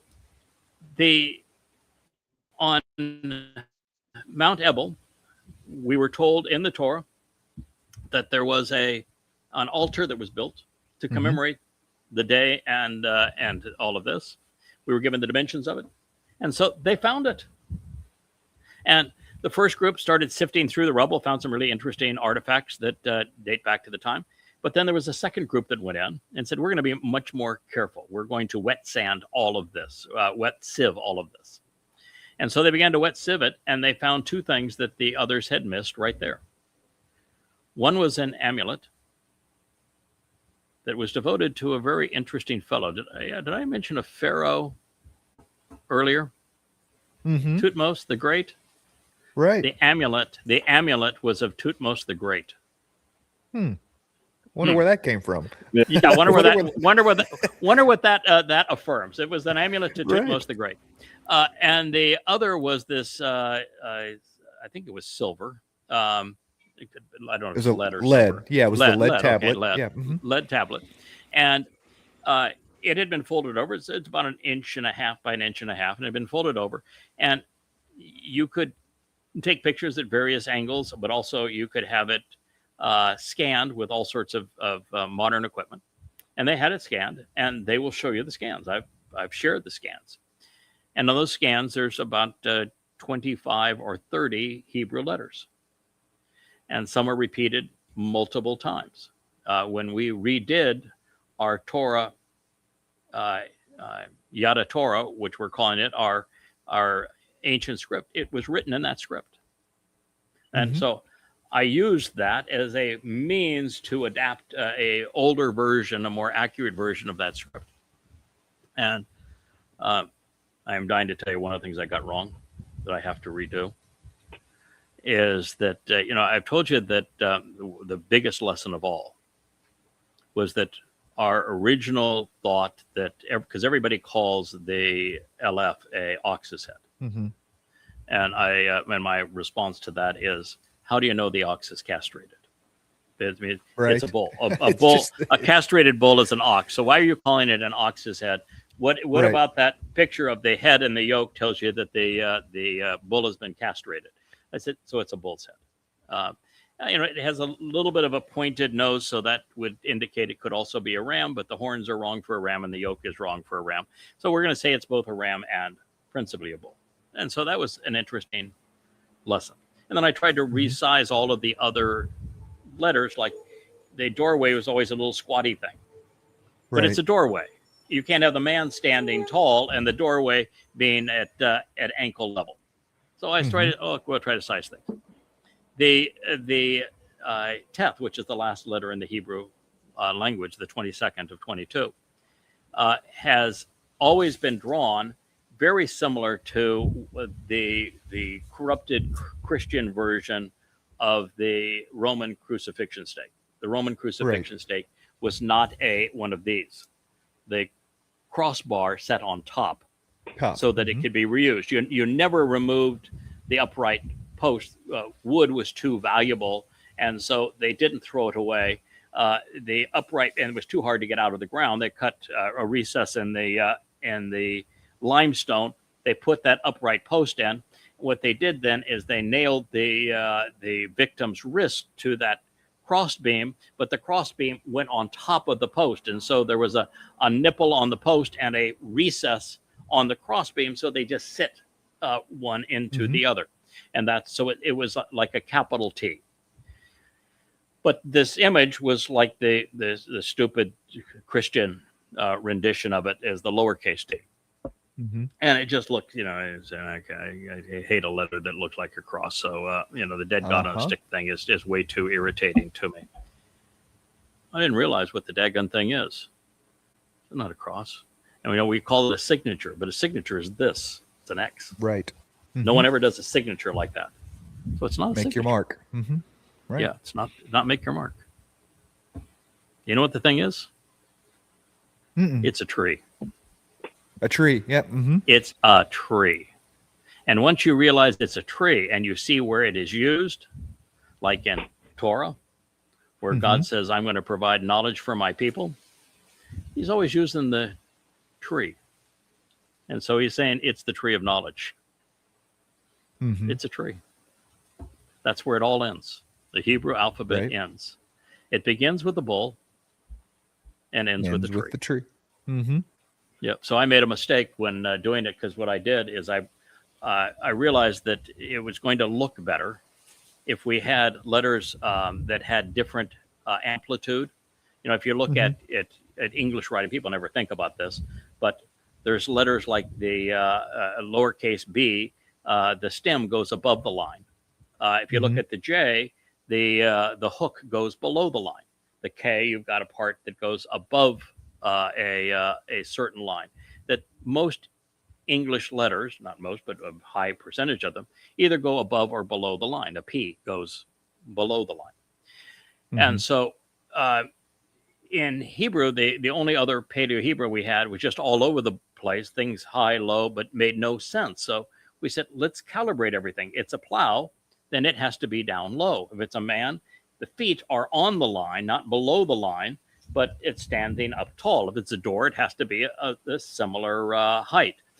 Let's make all of these letters so we don't have to change font size, which we had to do every time we were presenting the others, because you had to render some at 0.8 and some at 14 to have them look good together. Let's get them so that they are a typed font. Let's get them keyed to the proper letters on the typewriter. Let's have the hey be the hey. Let's have the LF be the A. Let's have the ain, which is an I, be the I on the computer. So it's natural to write them out. But I said, God, I really hate that damn cross. And of course, they're not written with a bias line. So Right. I was trying to decide what I should have done is put the bottom of the line on the line, just like the person, and it sits up as tall as the person, and then it looks like a tree. But we actually lowered it. I shouldn't have done that. Live and learn. You know, Right. I think we improved virtually every letter, and I think that one we actually made. I don't know if we made it worse, but we didn't. We certainly didn't improve it. But at least now I figured out what Didn't the do name any of it is. justice, right? Yeah, but that's Yeah. the fun part, John. You know, is Mhm. is knowing that God does not start with a data dump. You look Yeah, at Moshe. Moshe revealed more than anybody else. He didn't start him with a data dump, did he? No, He definitely learned on not. learned on the job. Dode is his favorite guy. Dode didn't start with a data dump. So nobody had a data dump. So why would we begin that process now? The whole process is learning. And you look at every one of the prophets; they all made mistakes. Part of the whole ability to show that you're worthy is you make a mistake, you learn from it, you go on from there. You trip and fall, you get back up, and you go, and you can demonstrate that you've got grit, you've got character. Yeah, for So, sure. I mean, I don't know anybody who hasn't had a bad time a time or two, right? It's kind of how we respond to those things that defines us. I would tell you that if somebody came to me and they said that everything in my life has been perfect, every girl I asked out, she couldn't wait to go out with me. No girl ever told me no. That every job that I interviewed for, I got. That I was the best player on every one of my sports teams. That I got straight A's all the way through school. That there was no challenge in my life. My life was just easy because everything fell in place. Because I was right about everything. And somebody were to, first you'd think they're delusional. But the second thing is that's a person that's never been tested. And For you sure. would never want to test somebody that hasn't, you trust somebody who has never been tested. I'd Yeah, you much definitely prefer need to experience the difficulty of that. Yeah. And you want to be also cautious, like we love Matt with cats. And Matt has been the lowest of the low.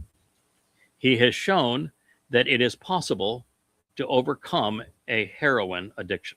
That's very few people survive that. And not only to live a productive life and to be loved and to show that life can have meaning and make a real contribution and get out of himself. And he has done that and has contributed mightily. That's a person that you say he has proven that we can trust him. So I think that overcoming challenges is what we're looking for. Now, I'm not suggesting that somebody should go do drugs so we can prove that they can beat them. I think that would be a really bad idea. And even with someone like Matt, you always want to know that the lure sucked him in at one point in his life. And if things start going south, you want to be there quickly to get him out of his own head to make certain he doesn't go back to that. Because the lure can draw people in. There can be lots of triggers. Trigger is a terrible thing when you've been addicted to any number of different things. You can be addicted to online games. Yeah, there's a lot of nuance to what you're saying there. There's a lot of different things that can be going on with people that are kind of pulling their attention away from whatever would be the most beneficial. Yeah. You're a very different person than is Matt. I like, everybody loves Matt, and Matt has a natural following because he is so out of himself now and so into finding something positive to say about everybody. Yeah, his positivity is infectious. It is. It's absolutely infectious, and we all love it. And his smile and just every bit of who he is and his huge contribution. You're very thoughtful. You're not somebody who is trying. There's almost nothing about you that says, "I want people to like me." It's far more. I want to be thoughtful and right. I'd like to show that I've thought this through, that I've been exposed, that I took the time, and that this resonates with me, and that there's credibility here, and I want to show it. Yeah, I can totally agree with that. Like growing up, I was compared to a lot of people, and I didn't really like that. It was like I don't want to be anybody else. I want to be me. How Mm-hmm. isn't that just a thing that's cool? So I've never really Mm-hmm. cared about much what people think about me in that regard. Obviously, the people I care about, I kind of care what they think because there's a reason that they're important to me, and things like that. But yeah, for the most part, what I really like about this, everything about this, is that we kind of get to be who we are and learn along the way, and get to do our own thing, and being kind of individualistic to some regard, but also while we all have the same foundation. Yeah, it's for me. It is so much more enjoyable. What I think ultimately is productive, and I realized that you were right that for the first 10 years that I communicated, I was anonymous, and I'm not anonymous anymore. Yahweh won't have that, and with lack of anonymity comes responsibility, and so I feel a tremendous responsibility for how are we going to continue to manage this and to grow and to make certain that we're doing what Yahweh wants and preparing people for their ongoing responsibilities. And when I encounter someone like you who is so different than others, and I think different in a very positive way. I mean, I feel really I feel energized by you, comfortable with you, and inspired by your intellect and your Thank you. I approach. appreciate that. So I am really drawn to you, and I realize that as different as you are from everybody else that we've had on this program, I mean, listen, that there are no dummies in the covenant, so everybody's smart, and everybody is well read. Everybody, to a person, well read, very smart, knows their material, and is passionately committed to it. But even within that realization, you offer some really unique gifts. And I think that this is precisely what Yahweh is trying to achieve. He's not looking for a lot of people, but he is looking for people who are unique, who all have something they can contribute. That's why I think that whole notion of perfect is so stupid, because if you were all perfect, then they would be like you or Kevin, whoever's going to be the paradigm for perfect, they'd be like that perfect person, because they're going to be just like Rich. And you realize, just like Rich. They're just like Rich. Who's got a bad attitude right now?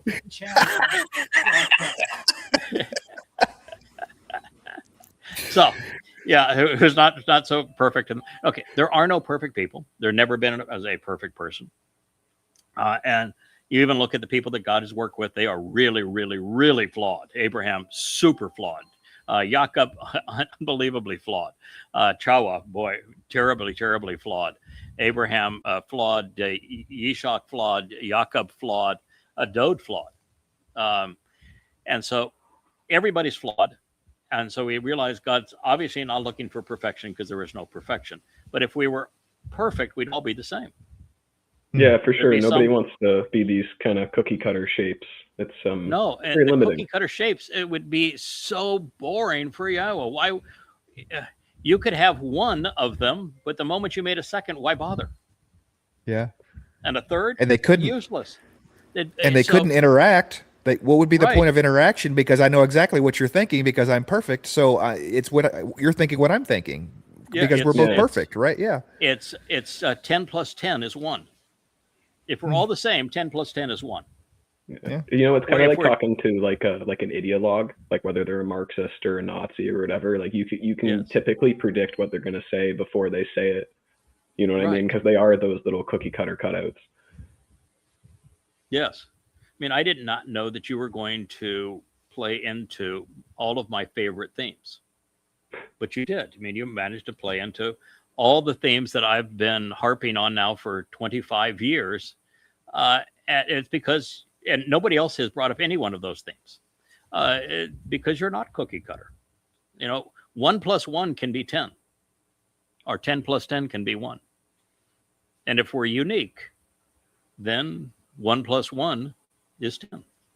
And it gets back to you have a very different approach to the show you're promoting. And what I said to you before we began is that while I did watch yours, I made very few comments, and I will make very few comments going forward, because if I'm making comments and I said, yeah, I really liked what you did there, and I go to somebody else and I don't comment, or I say, I think you could improve on this, then I'm making cookie cutters. Yeah, right? I've been thinking about that quite a bit recently. Right. So it's very exciting. A lot of many yadas. That is the thing I'm trying to avoid. What I'm trying to say is, I'll be me, you be you. Yeah, I gave you the tools and the education needed to go off and be you and make a contribution. And we have the website and everything to do it. And we have tutors like Kevin here and Rich that say, here's the right tools to use. Go off and contribute and make your own unique contribution. That's what you're doing. Yeah, it's exactly what I was about to say too, is that you gave us this amazing tool set and wealth of knowledge to learn from. And last couple of weeks, you've been really throwing the gauntlet down. You've been like, hey, you want to be part of this? Come and show that. You know, and I took that very personally. and you should. That is, I know that there is, particularly as we approached this Shabuah, which I had made very clear was not going to be a harvest. It was going to be the start of Israel's troubles, and that is next Shabuah. And then the next thing I wanted to say is, if you're fixated on this being your vacation, you're the wrong place. Mm-hmm. The vacation is short. It's very few people. And we're talking about a world that's going to destroy itself, and God's people that are going to enter the worst time in their history, and they're being suicidal. If your interest is in yourself as opposed to helping those people, you're just in the wrong place. You're a net negative. And then on the positive side, what I wanted to say is that since there was consternation of, I'm going to make it or not make it for a lot of people, I can say, I can tell you what you need to do to know the answer. So you're not wondering. You can know the terms and conditions of the covenant. You can accept those. You can attend the Moed Mikre. But if you want to know, contribute. For sure. It's simple. It's interesting because it's something that a lot of people have kind of freaked out a little bit about. You read people's comments or talk to people, you kind of get that vibe, right? And I don't know, the way I look at it is, I think it's kind of similar to one thing Matt said the other day, is that it doesn't really matter so much if you go along for the ride, whether you're taking a jet or you're taking the bus. If everybody's lining up at the same destination, all you have to really worry about is having your ticket with you. Mm-hmm. Know where you're going. Be on that, going the right direction for the right reason, with the right group of people. And so I'm taking the jet. Just so we're clear, I'm taking the jet. I'm not a public transportation guy at all. So yeah, I want to go fast, and I want to get there, and I want to do what needs to get done when we get there. So yeah, and I'm on the jet. In my case, I want to own the jet and fly the jet. Yeah. Mm-hmm. Yes. Yes. And I may want to own and fly the jet and take it to the boat. And I may want to run the boat. I may want to run the boat too, because I like doing stuff like that. And you have to always. God is not monotonous. If all we had 24/7 is to share the insights of the Torah, our lives would even become monotonous. We have to have lives beyond this life. Leah worked. We make a contribution to this. She's coming back today from Florida. The first thing we're going to do is not talk Torah. We talk a lot of Torah, but that won't be the first thing that comes to mind. We have to have lives that have other interests, other we're not bringing anything into the equation. So we should pursue these kinds of things. We should take our own approach to them and make a contribution. But I can tell you, there's a reason we have been on fire recently. And I mean that in a very literal sense. Glowing and moving from matter to energy is that understanding is happening at a prodigious rate. We're understanding Torah so far beyond what we had even dreamed possible 5 years ago. And what we are learning is what actually happened in the garden. What Yahweh's response was it to? and why we're going back to the garden. And when you realize that, and then you realize who he has chosen to deploy to get us from there to here, it all boils down to a very simple equation. Listen, learn, think, respond, engage, endure. Mm-hmm. And Yeah, it's if you, really kind if of you, fundamental. fundamentally, if you take any one of those steps out, it doesn't work. You got to listen to what God has to say. You have to learn from it. You can't just go in one ear and out the other. You got to learn from it. You have to think about it. You then, based upon what you've heard and thought about, you need to respond appropriately. You need to engage. God, every step of the way, he is saying, I want you to help. I want you to assist. I want you to work. Because he values work. That's why I've been so against AI. It's robbing people of the two things that make them human. Work, which gives you a sense of worth. You've built something, you've created something, you've added something, you've made something. And thinking. We can discern right and wrong, good and bad, productive, counterproductive. AI is robbing a generation of these two things, and that is catastrophic. So you need to be able to think about it and then do something. And there's a lot of things you can do. And one of the things I keep on trying to say, and it's essential to what Yahweh has to convey to us. I was just writing this about Ezraki's name. Ezraki's name is based on Ezra, which means to give, to assist, to serve, to work, to help. That the moment we view others as more important than ourselves, we're actually increasing our own value. And you can never be depressed if your focus is on helping others. It's the fastest way to serve yourself, is to help of others, and you can never be depressed, and your life will always matter when you're doing that. And so it became really obvious that's part of God's agenda. He picked people that will devote themselves to helping others, teach them, guide them, lead them, set as an example for them, support them. But also, God realizes that for him to take us from bodies to Or, which is where you began with Yahweh and me so long ago, he is empowering us to what the equation would say is E equals mc squared. So the square of the speed of light, which is it should not be looked at as specifically a number of 300,000 meters per second, but should instead be looked at as a concept.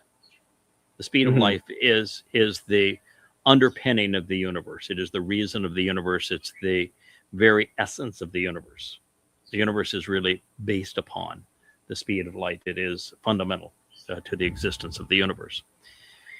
And when you realize that transition between matter and energy means that matter and energy are the same thing, different amounts of the same thing, and God is taking us up the ladder to energy, we could be disastrous if we don't listen, think, and respond appropriately.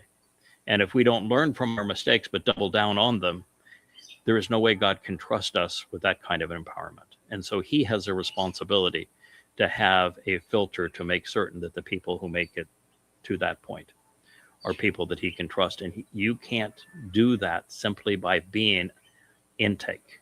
If your entire mode is I'm going to listen, I'm going to think, I'm going to intake this information, all positive, but you don't have some way of showing that you can process it and make a contribution and give something back, he doesn't have any way to know if you can be trusted or not.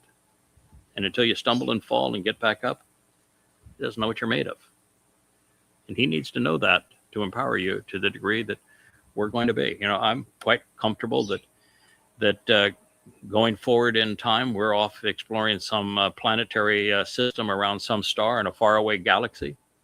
that when we decide to manipulate DNA and to do stuff there, and to create that environment that's conducive to life, and the three of us are there, Rich too, none of us are going to do something that's stupid. We're going to be responsible. We're going to have fun, but we'll be responsible. It kind of makes me think of something I think you mentioned with you and Kevin were talking about yesterday on the vlog, is that there's definitely a difference between making a mistake out of, say, ignorance or of selfishness. You know what I mean? I expect that while we'll have kind of exceedingly more responsibility in the next dimension, so to speak, I would think that if we're to be like we are, there may be some room for some minor mishaps once in a while. But I agree. There will be. There's got to be room for us to grow. But right, I think absolutely. as long as we keep the correct perspective, that's really the most important thing. When the tree reappears in the garden for 1,000 years, it isn't going to be the tree of good. It's going to be the tree of the knowledge of good and evil. When Yahweh writes the Torah inside of us, it isn't just going to be the cliff notes of the good parts. Mm-hmm. You have no appreciation for what's good if you don't know what's bad. For sure, and I guess that kind of comes around back to the idea of being complete, right, with the knowledge of good and evil, and there's really no other way to kind of be evaluated unless you have both. Yep. Well, gentlemen, I have a wife that is arriving. I have promised that I was going to pick her up at the airport. I'm going to. Oh, don't be late for that. I'm going to do so. I could talk with you all day. I've had a marvelous time.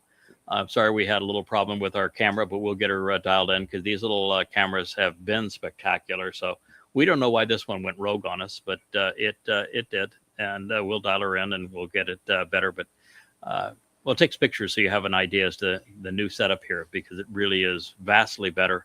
And we're now in a situation where I can close the blue glass doors that separate this office and every bit of the equipment, except this microphone, which sits on a stand, which now has a little drawer that I set it into that's 3 feet from here. It all goes protected inside from wind and rain. And we don't have to do anything to open the studio up or to shut it down when it's done. And we can come out here and broadcast whenever we want. So huge improvements, and we just dial in the technology. It's never easy. If it were easy, any idiot could do it, as I've said in the past. So we've got to have some challenges to overcome, right? Absolutely. All right. Thank you, John, for being part of the program. Thank you for being part of the Covenant family. Thank you for proving me wrong. Thank you for the opportunity. I like to admit the wrong. Thanks for having me today. Yeah, my pleasure, my thrill. You're a good man. I appreciate you. I look forward to next time if you want to have me back again. Absolutely, yeah, absolutely. You're great. Awesome. Yeah, thank you. Just personally, your personality and your intellect and your very logical approach to things, it's very comfortable to play off of. Yeah, so I like it. It's fun. One reason Kevin getting along, maybe there's something about that site that you guys went to that. Kevin and I have a lot of overlap. It's funny. The more I talk to Kevin over the last year or so, I learn little things about him. He learns little things about me, and it's like, we're interested in that, and it's kind of funny. The more he and I talk, we end up finding similarities. Yeah, Kevin has become the glue that keeps us all together. You have to have a Kevin to make it work. And he is that catalyst. He is that glue. He is he's as essential as anybody is to this family. So he's genuinely appreciated. And boy, nobody works harder. Well, there are some people that do work harder, but the people that work harder have no other lives other than what we do, and that's okay too. As I said the other day, I finally got to the point where it was convenient to surrender my will. I just said, okay, I've had a great life. I've enjoyed the choices I've made. Good choices, bad choices, but ultimately choices ended up here. I also have a life where there's 1,000 things that could have gone different and we wouldn't be here. So, I also feel like those steps prepared and directed me to this place. But it just finally seemed like, really, what decision would I want to make going forward? There's a time maybe we'll say, okay, I'll take my free will back and we'll go have some fun. But right now, it just okay. You're gonna okay. Our little girl has to do her business outside, so I'm going to sign off. But anyway, it's been fun. We'll definitely have you back. Great. Thank you so much. It's been it's an amazing time. Thank you. Hey there. Thanks for tuning in. That was Fetch. Gotta run now. Catch y'all on our next podcast.